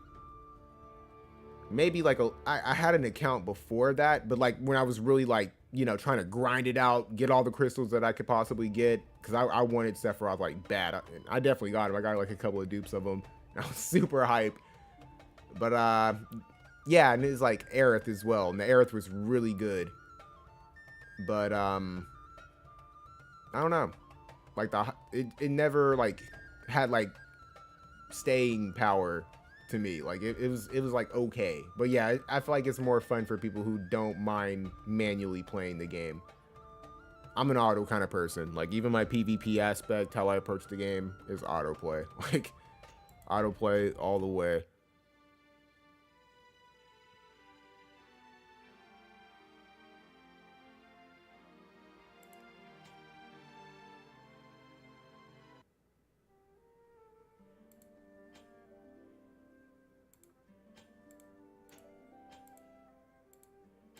But no, like I said, it's a preference thing. The only thing I can really say is I really don't care what other people think. I don't care if they say a game is gonna die. And if I feel like there's like rumors of it, and it's a game that I wanted to look at regardless, I just wouldn't spend money on it. Like the new My Hero Academia game that came out, like one of my first opinions on it, like after it lost, like, because the honeymoon phase on that game died really fast. I think I played like for like a week straight, just like really messing with that game.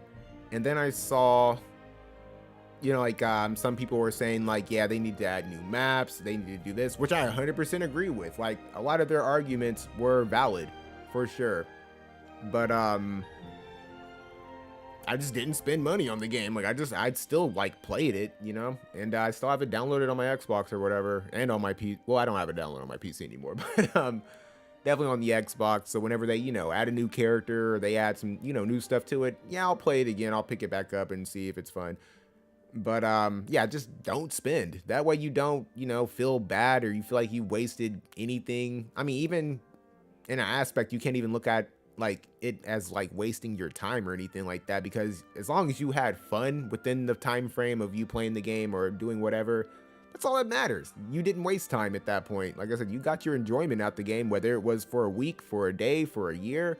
That's all that matters. Yeah, don't spend money on it. Like it's as simple as that, you know. People who review bomb the game are like the same people sometimes that like are like on it every single day.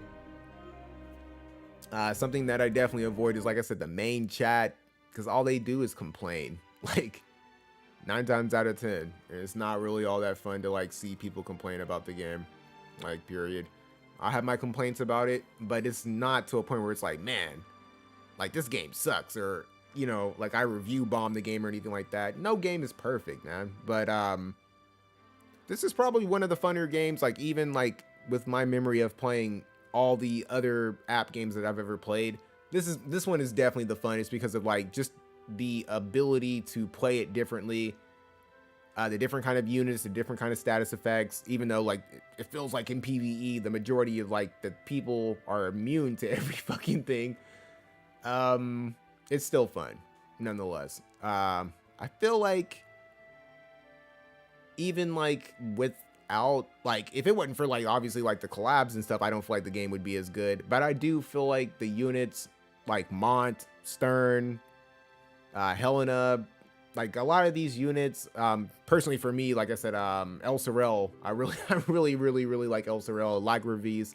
These characters are grown on me. Like I've grown to like their personality. I've grown to like who they are.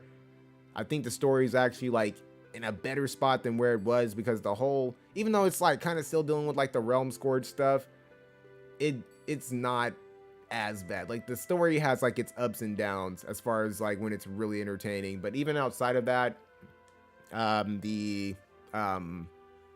another quest stuff that's going on with like Joom and all these other characters, super interesting. I think that's like probably like the best part of like just any kind of like story that's going on in the game. The young Helena, young Olde, or Moraga, like all that stuff, super interesting. Really cool to see the history of the game. I think that's like really healthy to just kind of branch out. I kind of like hope that like whenever this Realm Scourge stuff wraps up, maybe they want to do like some post Realm Scourge stuff.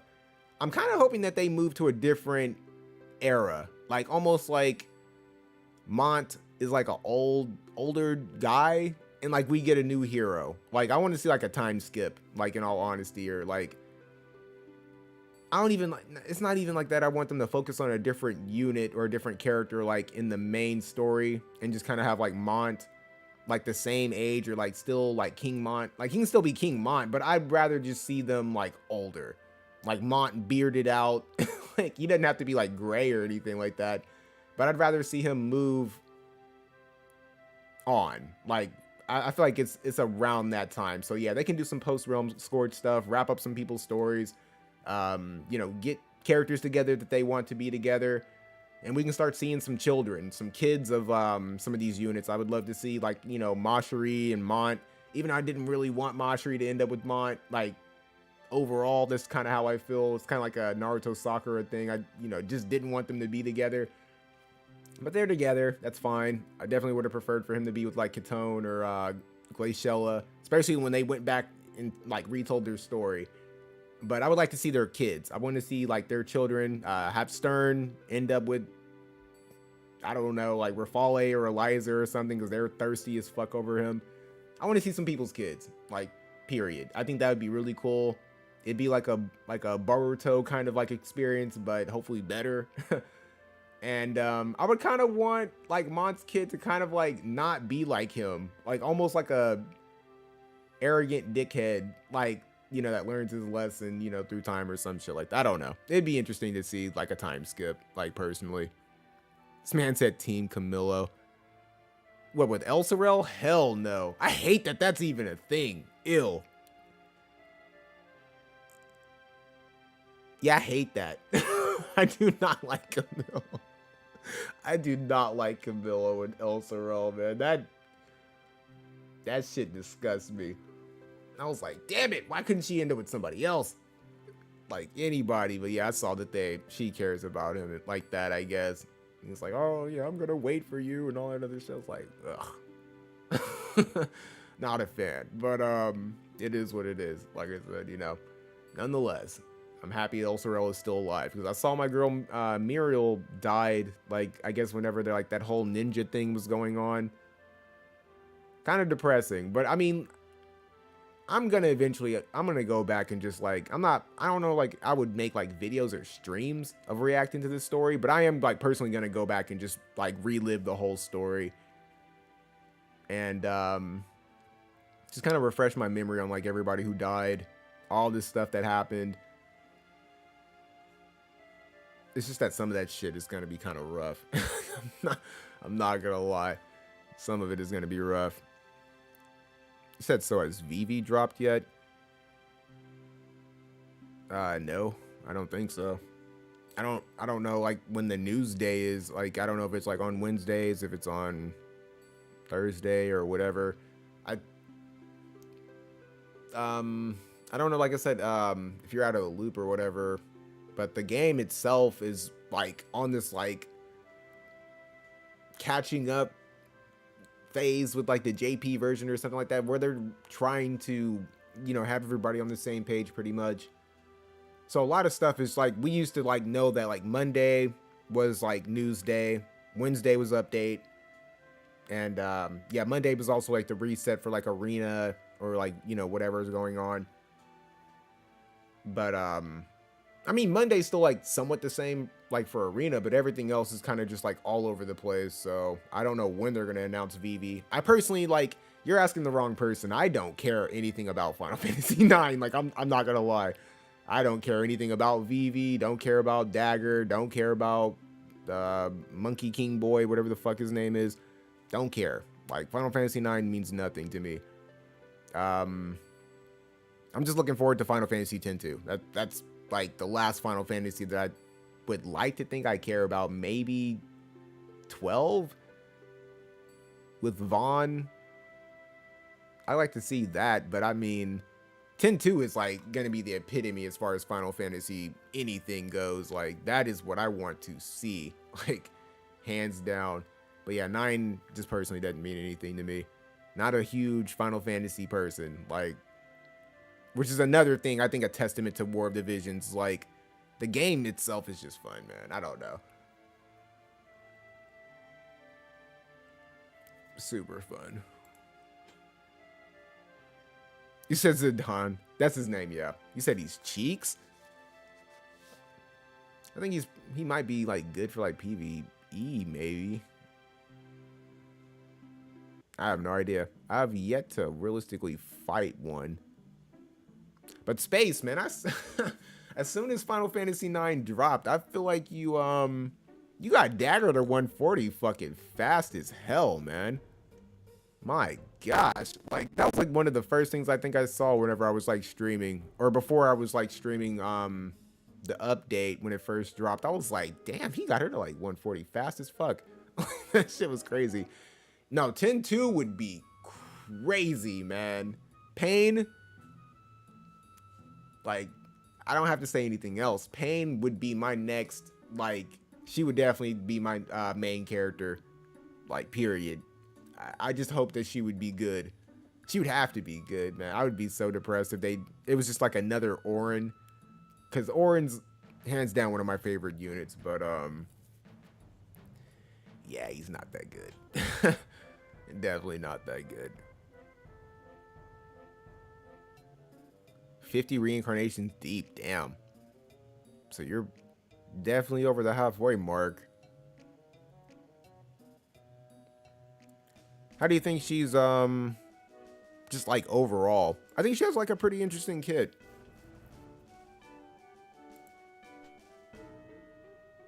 Like, have you used her in like PvP or anything? Or what teams are you using with her? I don't think I need to farm this shit anymore. I just wanted to make sure. No, I'm chilling on that because I don't even really need the weapon right now. Just need to make sure I have enough recipes.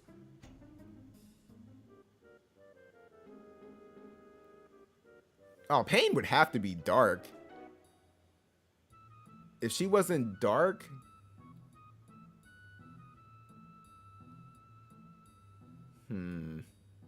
She could be dark, she could be light. God, just don't make her wind. Don't make her wind and don't make her fire. She could be almost anything else but those two. That would be terrible. I could see her being ice.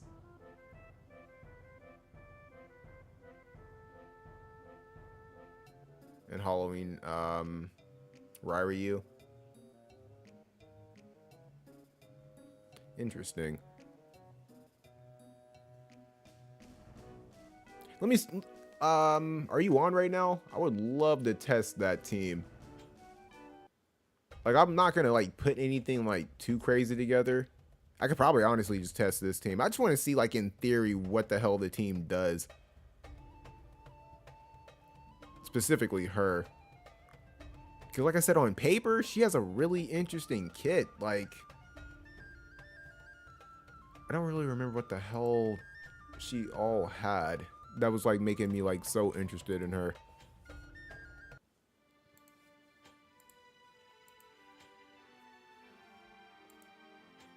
Yeah, the fact that she has, like, that sword build, if you're trying to use her, like, as a DPS. Yeah, it has the protecting shell removal, can raise her own magic and spirit, which is really good. Yeah, she has the Kododama, so she has, like, guaranteed hit with that. That heals like trash. Non-elemental. She can inflict poison. Paralysis. It was something. That's actually really good.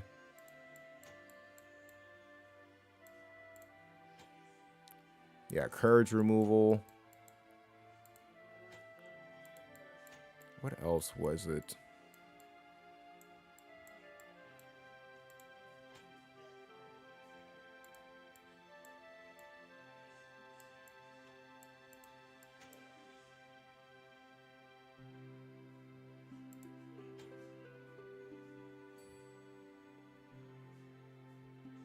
That's just a really good skill.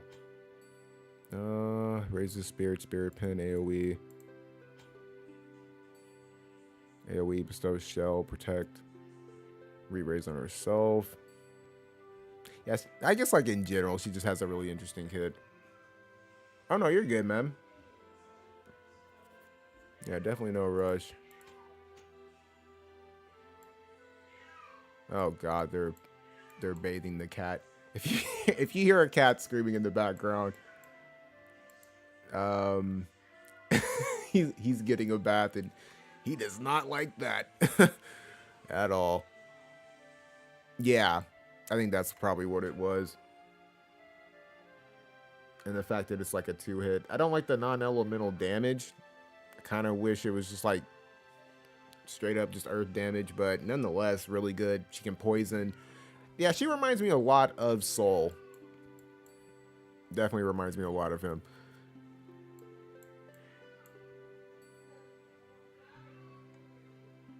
And the auto potion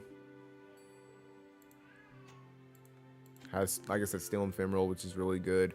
Yeah, she has a lot of good stuff. Especially for being like a free unit.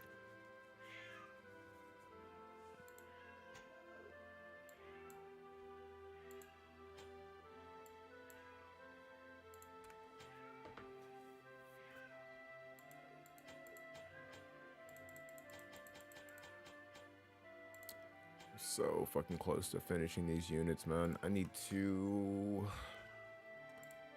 honestly make sure I'm fucking getting my shards as much as fucking possible, because I really need to focus on getting Glassy finished. Like, that is going to be immensely important moving forward. And try and give that like some resting time. But I feel like I've gotten everything that I really needed. Besides that, definitely need that. Outside of that, I think I'm chilling. But yeah, I'm gonna take the slow route with her, man. I'm not even like in any rush to try and finish her up.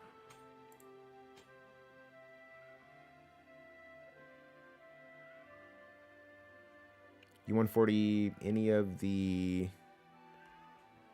Oh yeah, man. Got out of the whole like reissue thing, I was able to get obviously Yuna, even though she fucking, I don't even want to talk about it. Who was it? Yuna, Lightning, Noctis, and Rosa. So I was able to get everybody that I really wanted. I mean, everybody that I set out to, pretty much. I think everybody else I'm just not going to worry about. But no, Rosa was definitely actually pretty good. She got like, I really hope y'all can't hear it. It's funny. Okay, but no, she got like another cast of full life, which is really good. Enhances the range of it. Activation time down, healing power up. So she got an actually like a pretty good one. Something that I kind of wish like Yuna got, in all honesty. But yeah, nonetheless, pretty good. I feel like Lightning's is honestly pretty good as well. More accuracy. Yeah, crit rate. Lowers AP consumption with Life Siphon. So I was pretty content with hers. I don't know. Like, it wasn't anything too crazy. Noctis got a pretty crazy one. Unit attack, I think, resist down on the Arminger effect. The physical damage is pretty good too. They just kind of gave them like these lazy kind of buffs. Like, they didn't give them like, you know, the double up like they usually give units. So I mean, it's something. And I don't know, I have to think of like a good way to like reincarnate you know, for rerolls and stuff like that with these characters, because I'm missing obviously Aranea. I don't have this dude built up yet, so it's gonna kind of be a bitch to reroll him.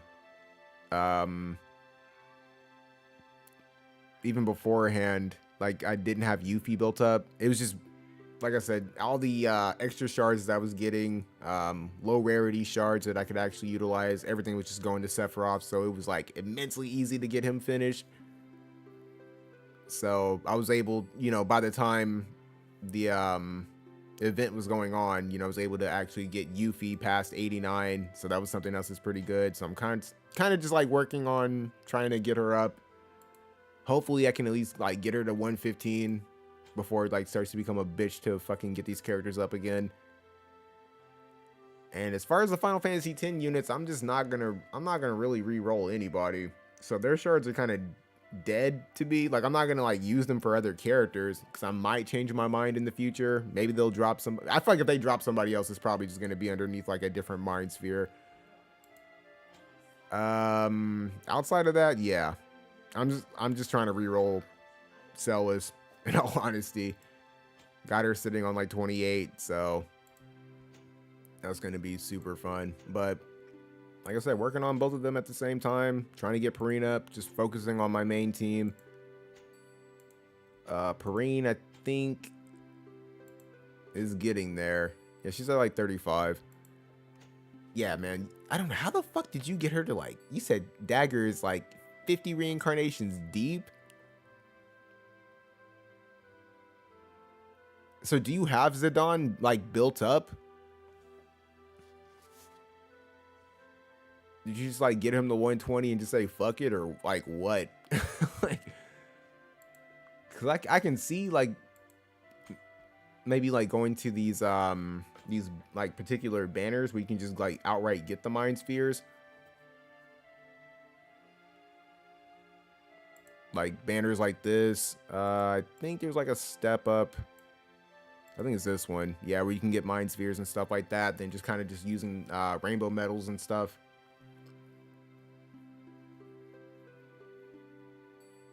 Because it seemed like yeah, 50 is pretty, I mean, especially like around like this time, that's pretty hefty. So maybe you just didn't build Zidane up. Or Zidane, or I don't know, Zidane. But yeah, I would think he was pretty good. Just didn't pull for him.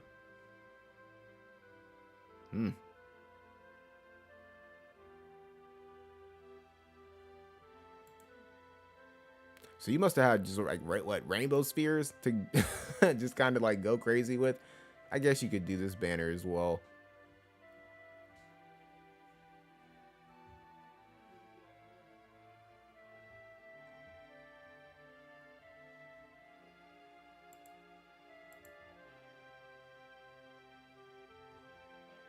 Yeah, there were a lot of good banners, man. It was a pretty good reissue.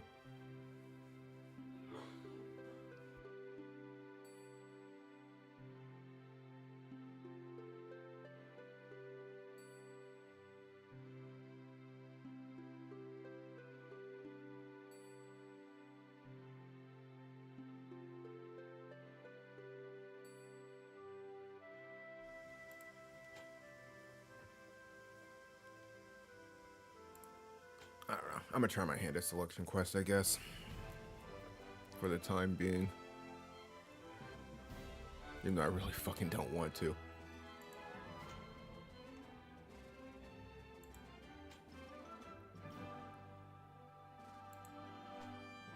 What do I need to do here? Don't pick up a crystal. Kill 3 people. And don't be attacked more than 10 times. What fucking...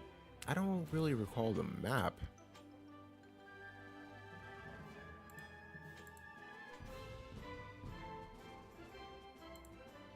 Oh, you said you're ready? Okay, well that saves me from that. See, I want to definitely, like I said, see her in action. See how good she is. And I can probably call it after that.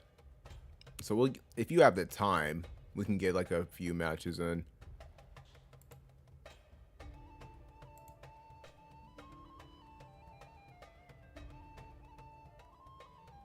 Yeah, because I really don't want to play Selection Quest, I'm not even gonna lie.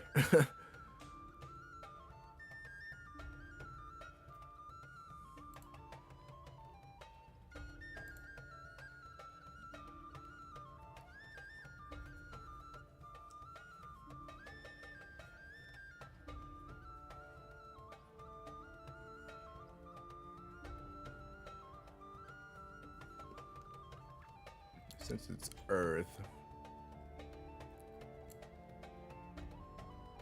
I'd rather just like mirror match. You know, it is like fucking magic. It's gonna be a lot of magic. So I don't think my team's gonna hold up too well. But just for shits and giggles either way.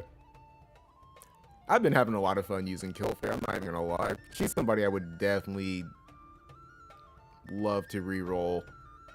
Like, not like anytime soon, but at some point. I need to change the map. Where's this the right map? No, it's not Horn. Yeah, it's Heimler. Or whatever the fuck.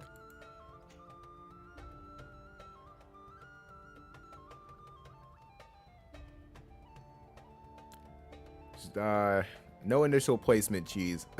Just kind of just throwing them in there.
Damn. Yeah, I forgot about this damn map.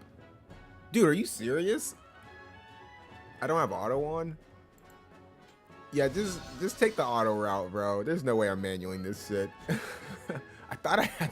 Oh, I turned it off for selection quest. I was like, what the fuck? Okay, I remember. Okay, let's pay attention. Let's pay attention. So you got re-raise, you got courage.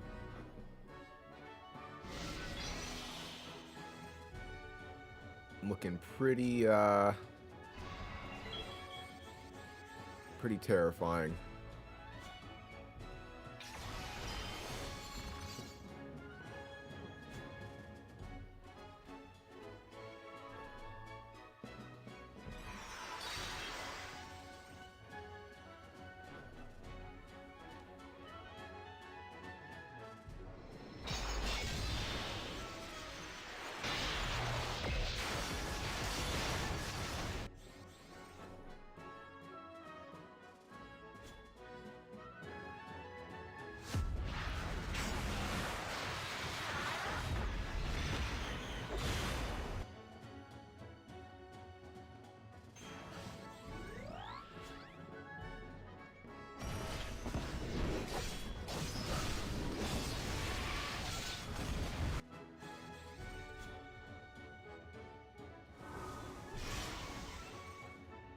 Damn, he took that damage really well. It still has re-raise. Oh fuck, never mind. I guess I took it off. And didn't pay attention. That was some good damage.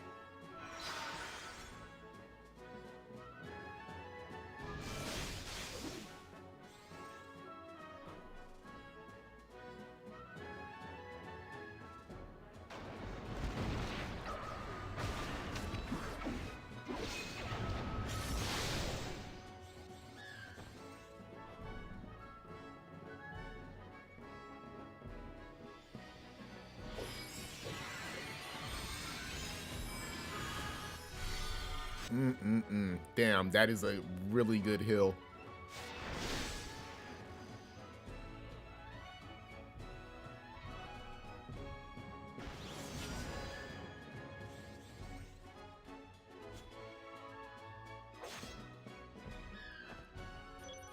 Okay, that's what happened.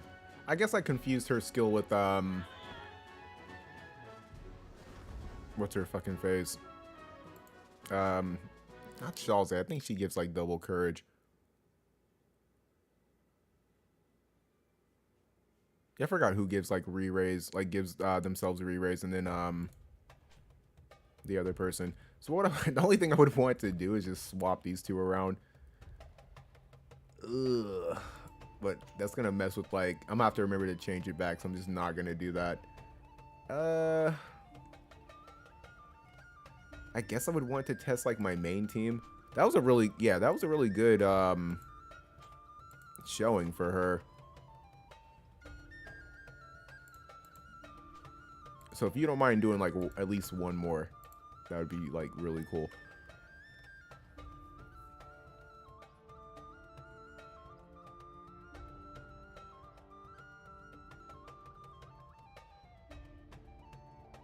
Nah, he did enough, man. He he was able to take like a full turn of attacks. So I wouldn't downplay that at all. He did his job. Yeah, because by the time that your Ryu engaged, he was ready to go. And Bradley's AP was fucking gone. Like, pretty much.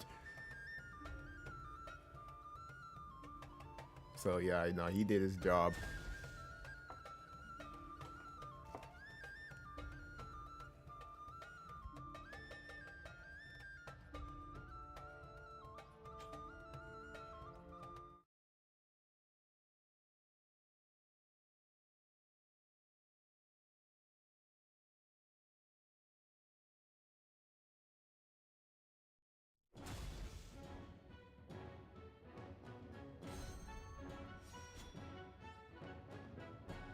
Dude, son of a bitch. I keep...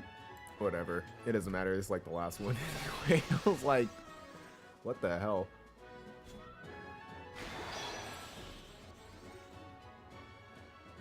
Now, this is going to be definitely more of a bitch to deal with Dialdo.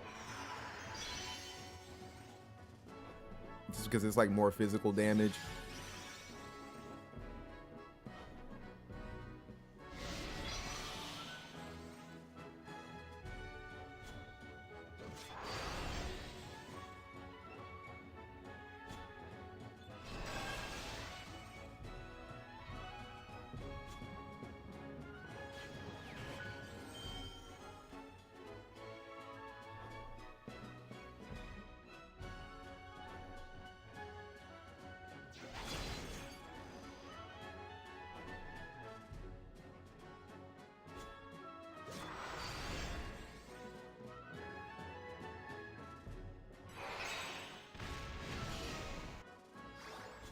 Yeah, with the courage removal.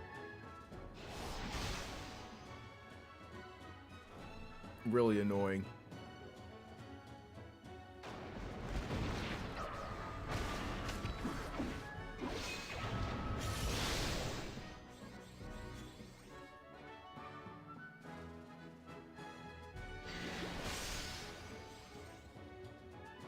Definitely a hill. Her hill is really good.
Interesting.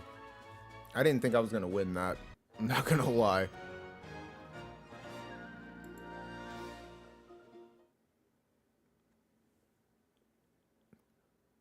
So it definitely seems like the AoE, you have to lower her healing power and the healing power of everybody else. But nonetheless, a really good like setup outright. Is that like the main team you're using for like guild battle or something like that?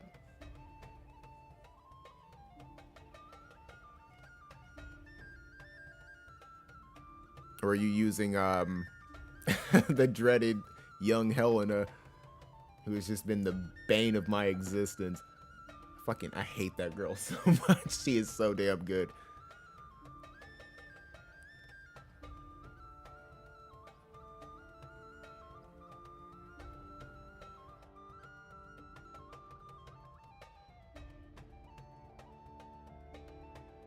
Yeah, man, definitely likewise. Like I said, it was, like I said, we're just fucking around. I really just wanted to see that unit, like what she does. Especially like, you know, 50 fucking reincarnations in. Gosh damn. She was doing pretty good. Like, if I'm not, like, prepped to go up against that kind of shit, that's gonna be a nightmare. Bradley Renoa and Ryu.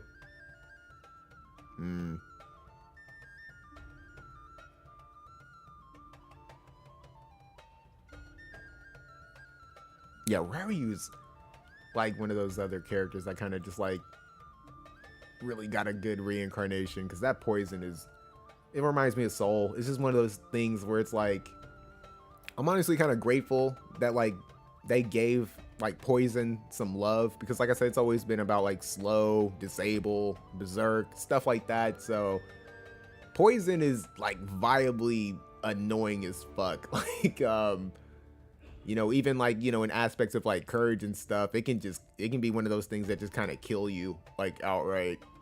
So I really do like that. I think re-raise is probably like one of the only things that can really kind of sneak past it. But even then, that's if it doesn't get fucking slapped off of you. So did you not go for young Helena, or you just like don't use her for the time being? Because she's damn good. You could probably sneak her into that Earth team. Maybe, I don't know. Like I said, replacing Bradley is immensely difficult. And then Renoa,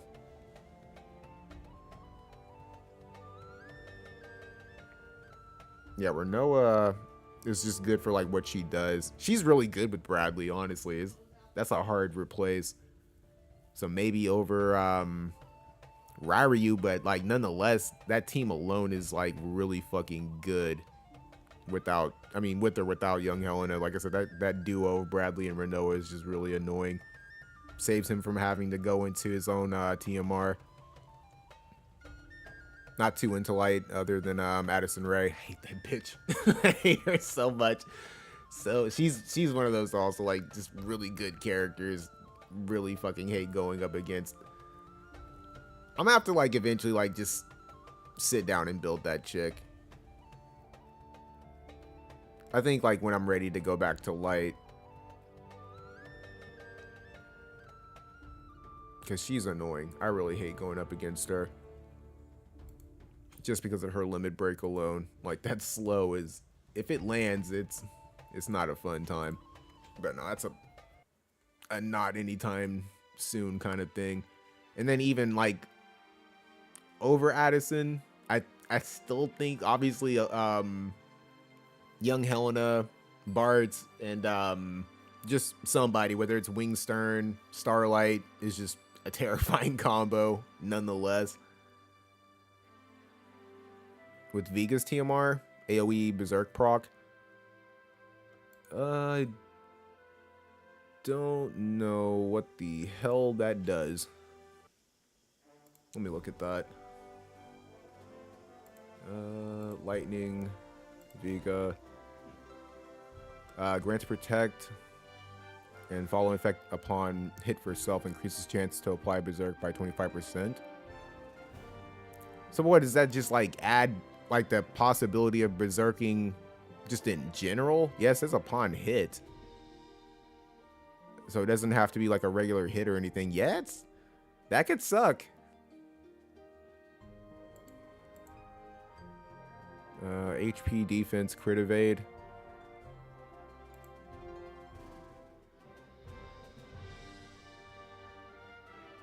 With one cast though, it could still be really good.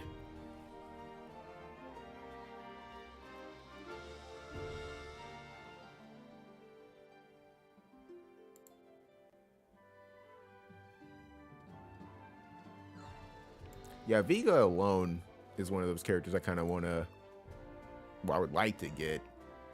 Because I feel like as long as he's like got like the proper units around him, he can be really annoying. Multi-hit AoE, yeah, that would suck. That would suck.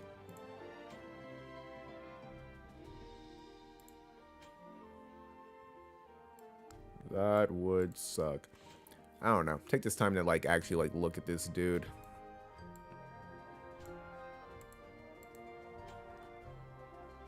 Has courage, recover AP, bestows magic damage reduction. Bestows debuff effect, courage removal ceiling. Okay, so he's got the courage removal ceiling. What the fuck does, like, maybe like I'm not fully understanding it. What does like courage removal ceiling do? Like, is it like the person that gets hit by this, they can't remove courage, they can't remove re-raise? Maybe that's like what that does. I never really like looked at it. Like, you know, I've seen whenever like young Helena hits you with that whatever the fuck skill it is, and it puts that remove ceiling on, you know, whoever. I guess like that group of people can't remove the re-raise. So it's not like full protection.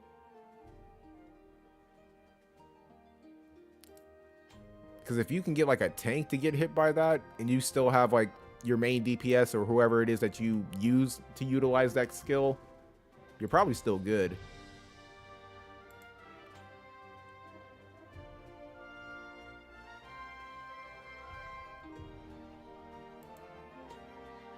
Just an item, raise on agility, 2-hit crit evasion, critical damage resist.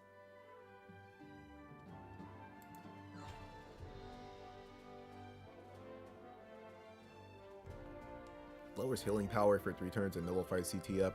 Like, he could be good. I just think he's somebody who needs a tank. I haven't went up against this guy a lot, though. I think I've only, like, realistically, like, fought one team. Because, yeah, he has some stuff. I just don't think he's... The fuck? Recover a set of HP on allies. Recovers AP and inflicts instant death on... What the fuck? Recover a set amount of HP of all allies on the map, excluding self, and recovers AP. I guess for like everybody, and then what the fuck? That's stupid. How would you want to? Why would you want to do that?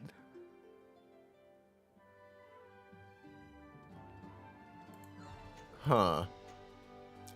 I want to see that. That skill sucks for damn sure. Why the fuck would you want to do that?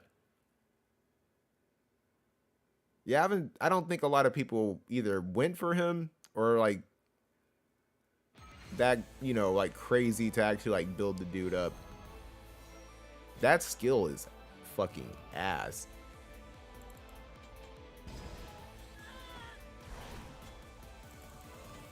I just wonder how much AP is it?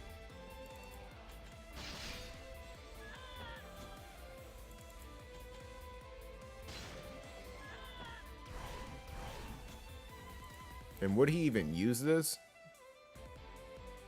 What was it? Sacrifice? For 30 AP? Hell no. That is horrible. I would turn that shit off. Like, I don't think the AI would even, like, use that. I would just turn that shit off just because. That's super funny. For 30 AP. It's not even worth... I mean, it's not even worth using that in general. But maybe if it was, like, more AP... Probably still not. I don't see that being viable for, like, PvP at all. That is, like, dumb as fuck. Like, even with the large hill. It could have been an extra large hill. It wouldn't have mattered. That skill is retarded. Huh. Well, I didn't know he had that. That's pretty crazy.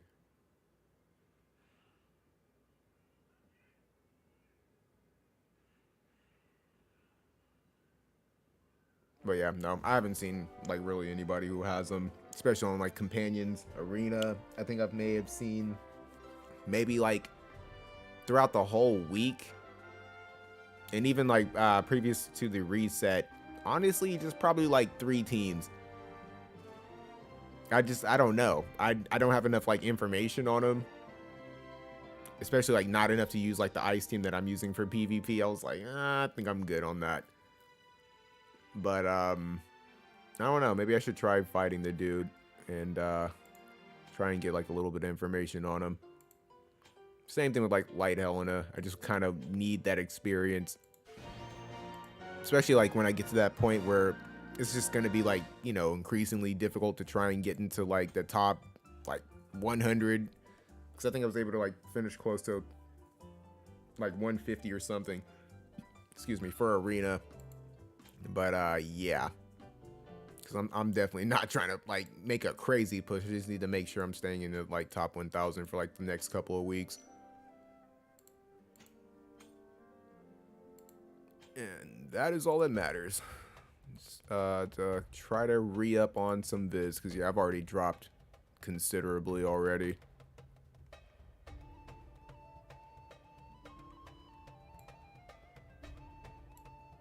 Okay, here's one. How are you using them? Honorable Thief. He must not use this. I mean, they maxed it out. Because the only way I can really see him going into this is if like you were to like deal enough damage in like a guild battle situation, and he just had like no other buff. I don't know if he has like a support oriented AI, but maybe like if there was just enough damage on the table to like 1 unit or maybe 2 units, maybe he would go into this. But that'd be really fucking stupid. I wouldn't even use that. You said go for top 10. Fuck no. I would have no orbs left.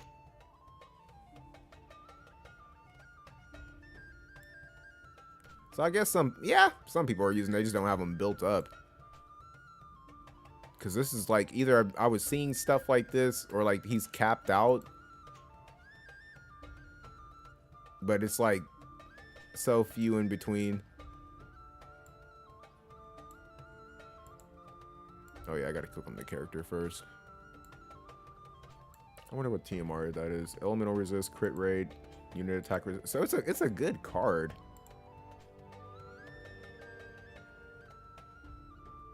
That Joom is not getting any part of. For like a pure win team.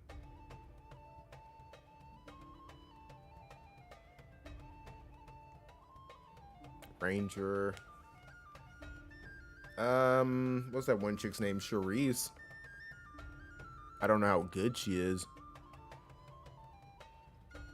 You can use Rizal or Rizzle, whatever her name is. I'm pretty serious like Rizal. Critical damage, defense pin, accuracy, max HP.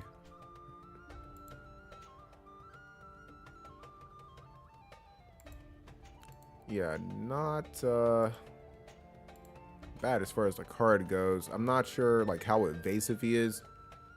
I forgot like who I was watching whenever. I think it probably was Oda Iba. He was doing like a stream over Zidane. They were talking about like his initial luck or something like that. And I was like running a comparison with Violet. Because I think if you wanted to like look at their like base stats, you would look at, yeah, just like the basic. And it was like, I think it was like around I think it was like 180. So he could be evasive. Like he has outright more luck than Violet does. And she, like, outside of her courage, she needs that evasion. Like if she's not evading, she's probably dying. And maybe he has like enough in his kit to like be like evasive enough. I have no idea. Win does have good cards. You're gonna need the Nier card for sure. 2B's card. You're gonna need Tifa's card. So he's gonna need some limited shit, which probably kind of like doesn't really help him. Because I mean, they haven't reran that Nier collab like at all. What the fuck was I just about to look at? Yeah, I wanted to look at Charisse. She's just kind of like one of those units that kind of fell in my lap, and I'm just like, I don't know if I'm like ever gonna work on her. It's like out of curiosity, like chance of inflicting berserk, raises agility, her own attack and reaction block rate, so she'd be good for like those man-eater cards. Reduce damage, counter attack, wild snare, preemptive, lowering target's missile resistance and wind resist for 3 turns. That's not bad. But I don't know if she's somebody that you want to necessarily get hit. To targets, CT manipulation from a distance is definitely not bad. It has the triple flight, which is really good. Frost Axe is really good. Armor piercing arrow for defense. That's single target. Yeah. Has Lupin Rend, but I feel like triple flight is definitely fucking better. Gunner, you're probably just outright not gonna want to use.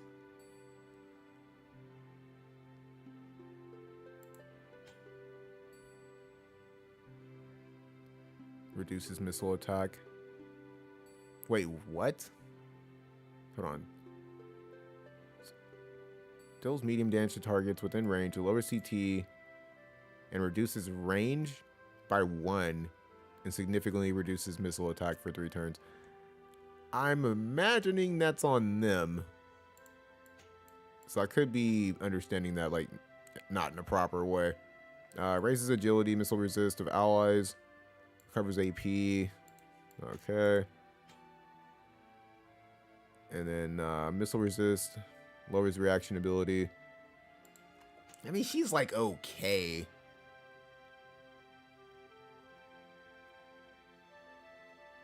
Says she's Yuna tier in tanking.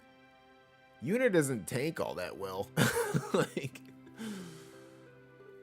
all honesty, like she's like okay, but if she doesn't have that reaction ability, that counter ability popping off, and you don't have like proper defenses, 2 hits and she's done for. If like outright not getting 1 shot.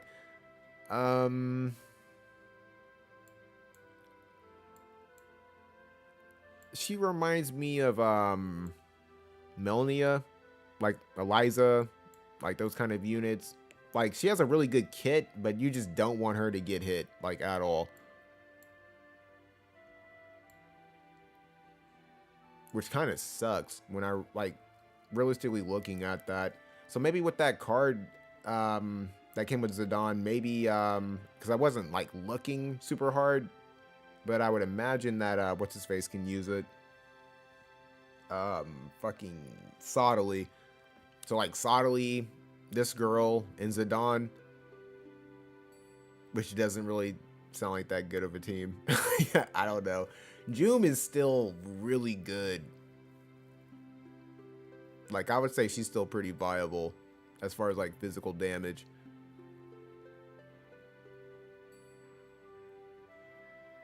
But yeah, no, she's just like okay. Damage from a target decreases. So that's not bad. Yeah, she's just one of those units like that actually really works well for her. Because you would want her like in the back, or if she is like on her own side, you definitely don't want her anywhere near your allies. Like I would probably just like outright go like full damage like DPS with her and just have her like not be targeted. Yeah, because the range on that's not bad. But no, you would definitely need to have like a pretty decent team to put around her. And they would have to definitely be reincarnated. But yeah, I just don't know if Zidane is even worth fucking with. But yeah, nonetheless, man. Shout out definitely Space for coming through. I was, like I said, immensely curious about how good that unit was. And she's pretty good. Like I said, it's more so like I I would have to say Renoa is definitely better than Dagger. I just think that, like I said, her heal, the AP recovery, the haste, everything that I feel like she offers is just, she's just better outright. Especially for like what Bradley wants to do and just overall, like I said, the synergy between the two. She's just better. Like I said, the agility heal as well. That's something else to definitely keep in mind. Outside of that, like I said, definitely appreciate you coming through. At least I was able to get some information off of her. I still, like I said, feel like personally I'm gonna probably just like have her in the background, get her challenge board done, and not really worry about her as much. Just finish Renoa up, get Renoa reincarnated, and probably start re-rolling her. Because like I said, I was working on Squall. Had Squall and Renoa in the barracks alongside the Full Metal Alchemist guys. So once I'm like freed up, I don't need to re-roll Glassy anymore. I'll probably just end up re-rolling Bradley and Renoa at the same time. And just honestly, I guess I'm starting to see like what people were saying about Squall. I hate that they didn't make him like a little bit more like powerful. Like, I don't want to say he was like dead on arrival. I still think he has his use. He's still like a really good unit. He's just not like broken. He's not like, he doesn't offer anything that's like super fucking crazy. It could be that he just needs card support. There's still, like I said, Espers that, need like a dark Esper, whatever the fuck, that he could possibly get something from there. With Master Coral coming into the game, they could possibly make like a dark version of that. Trying to think, like Europa.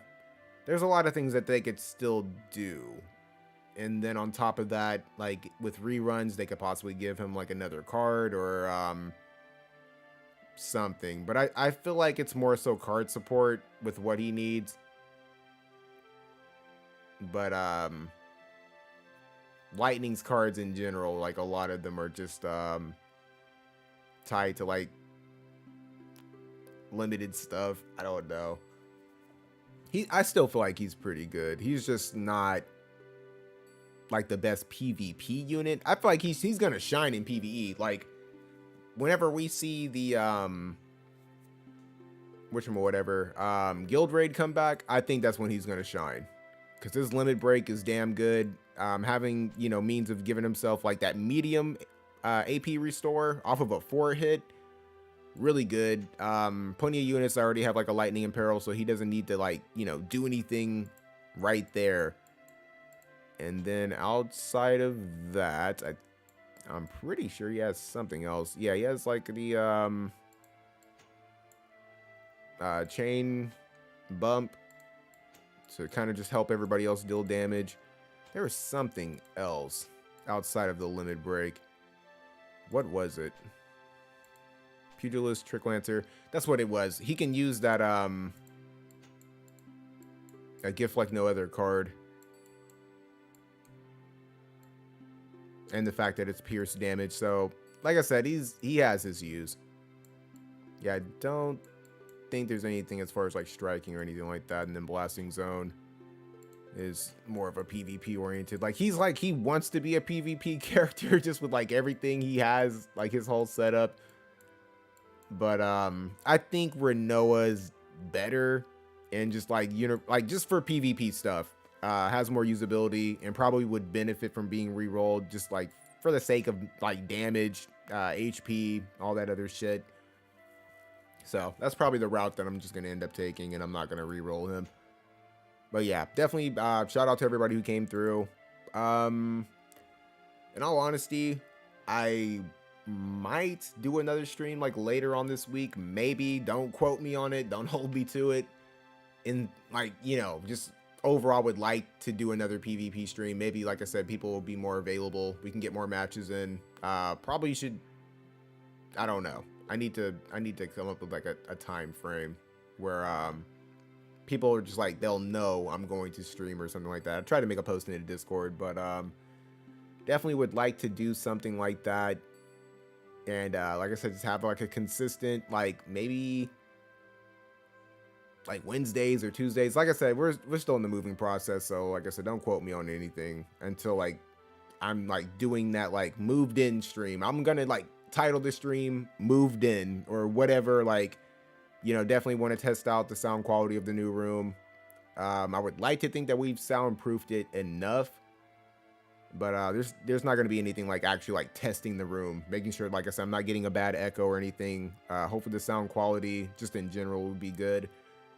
But we're at the end. Like I said, we just finished the floor. Like I said, you know, I think the only thing like we wanted to do was like to do some stuff in the bathroom, put the trim down. Now that, like I said, everything is done, so the trim around the flooring. And yeah, after that, we're moving stuff in. So everything should be done this month. I know I said like last month or like late last month or whatever. Shit happened. Like life happened. Yeah, it took a lot longer than we thought it was going to. And doing the floor sucked. So it just didn't take as much time as like the painting and stuff. But yeah, we're pretty much just like right there. And yeah, it's gonna be fun to actually like have my time again and to be able to just do stuff when I want to. Outside of that, the elemental videos are probably just gonna be like a next week thing. I'm not gonna lie, like psychologically and physically, I've just been really tired like over these past few weeks. So if I don't end up doing anything like as far as like video wise next week, man, just like give me the benefit of the doubt, dude. I've been like immensely exhausted. I think that's like another reason like why I've been so scatterbrained, like especially like in like these past streams. Like just the whole moving process and like the renovating process has just been psychologically like just draining, dude. Like I can't even like have time to like focus on the game, to sit down, chill, relax. I've just been so busy, like, and like I said, that's just like, we're talking about just the house stuff. We're not talking about like work. We're not talking about school. We're not talking about like those other things that like are psychologically draining. So like I said, just give me the benefit of the doubt. Huge shout out to everybody, like I said, you know, for continuing to support the channel. I plan to do better. I don't know, but yeah, like I said, just bear with me. We're almost done, like I said, with this whole madness, and it's gonna be a good feeling to finally be done with this, like, in all honesty. But yeah, just keep that in mind. Next week, if I do not get a video out, or if I don't get a video out this week, you know, just give me some time to just reclaim some brain cells, pretty much, because like I said, I've just been exhausted, you know.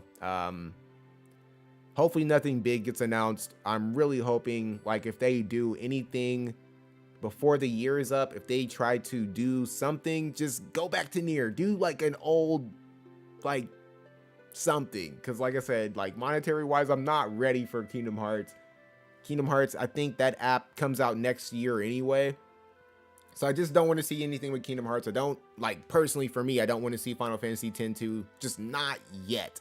For me, like, it's not good timing. I want to be able to, like, you know, obviously save my viz up, get my viz count back up, and get to a point, like I said, where I can spend in the game again. I think that would be like highly beneficial just for me, and good timing, because like I said, I do want to get to that point where like they're actually like introducing stuff like Kingdom Hearts and all that other shit that I'm actually excited for, because then, like, you know, I'm not gonna fake the funk, you know. I'm not gonna pretend like, oh man, Final Fantasy IX and Vivi and all that other stuff. Like, you know, follow the channel, man. Like, I feel like I've said it multiple times, so I apologize for the people who like actually, like, you know, are true to the channel.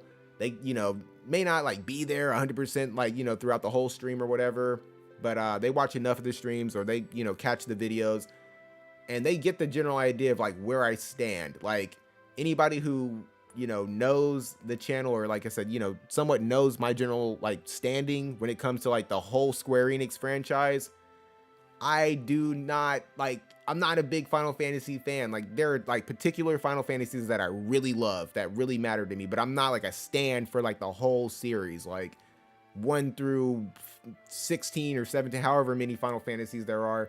I'm a Kingdom Hearts person. Like, Kingdom Hearts is like why I like Squall, why I like Cloud, why I like Sephiroth. I met all these characters through Kingdom Hearts. So yeah, Kingdom Hearts is really near dear to me. And that's how I got into 10-2. That's how I got into 13, 7, 12. And outside of that, I don't really care about other Final Fantasies. Playing the game, like I said, allowed me to get a love for Rosa. Rosa's really cool. You know, Auron's one of those other characters introduced through Kingdom Hearts. But yeah, I really do like Rosa. I love Rosa's design. Yuffie's somebody else I knew through Kingdom Hearts. Terra is another character. Like I said, you know, I got to know the character, saw her design. And I do try to do like a little bit of research about these characters, like on the in-between, like knowing that, like, I think Terra's like, don't quote me on it, but I think she's like has something to do with like being like an Esper or like something like that. Like she has some kind of like pink form that she can take or something like that. I don't know, but like I do a little bit of research about the characters, like if I like them enough. It got me into Nier, not the game, but like just the characters, because I can't play that shit like at all. And outside of that, you know, just the general characters that just grew on me like over time, like Killphase, one of my favorites, Revis, don't really give a fuck about Mashiri, Luartha, somebody else that I really like. And outside of that, honestly, yeah, Alstoria, somebody else, Glaciella, Elsorel, Celis is somebody else that was introduced to me that I, you know, just grew up on. You know, grew to be one of my favorites. Perrine, that's my girl, man. Perrine's probably like my favorite. Gosh, it's between her, Revis, and Elsie. Those three are like hands down my favorite characters in the game. I really do. I love these characters. Luartha's up there too, just because like she's funny. But yeah, I've blabbed enough. Like I said, just keep that in mind for the you know, coming week. I'll try to get another stream out, at least on like the in-between of these 2 weeks, because streams are just not as draining. I can just kind of just go in, free ball, do whatever the hell that I want without like the means of having to edit or, you know, go crazy on that shit, which is definitely like the not so fun part about like, you know, just making YouTube content. Streaming is just a lot more relaxed. So yeah, hopefully I didn't piss anybody off throughout the stream. If I did, I mean, tough. Hope to catch you in the next one. Take it easy.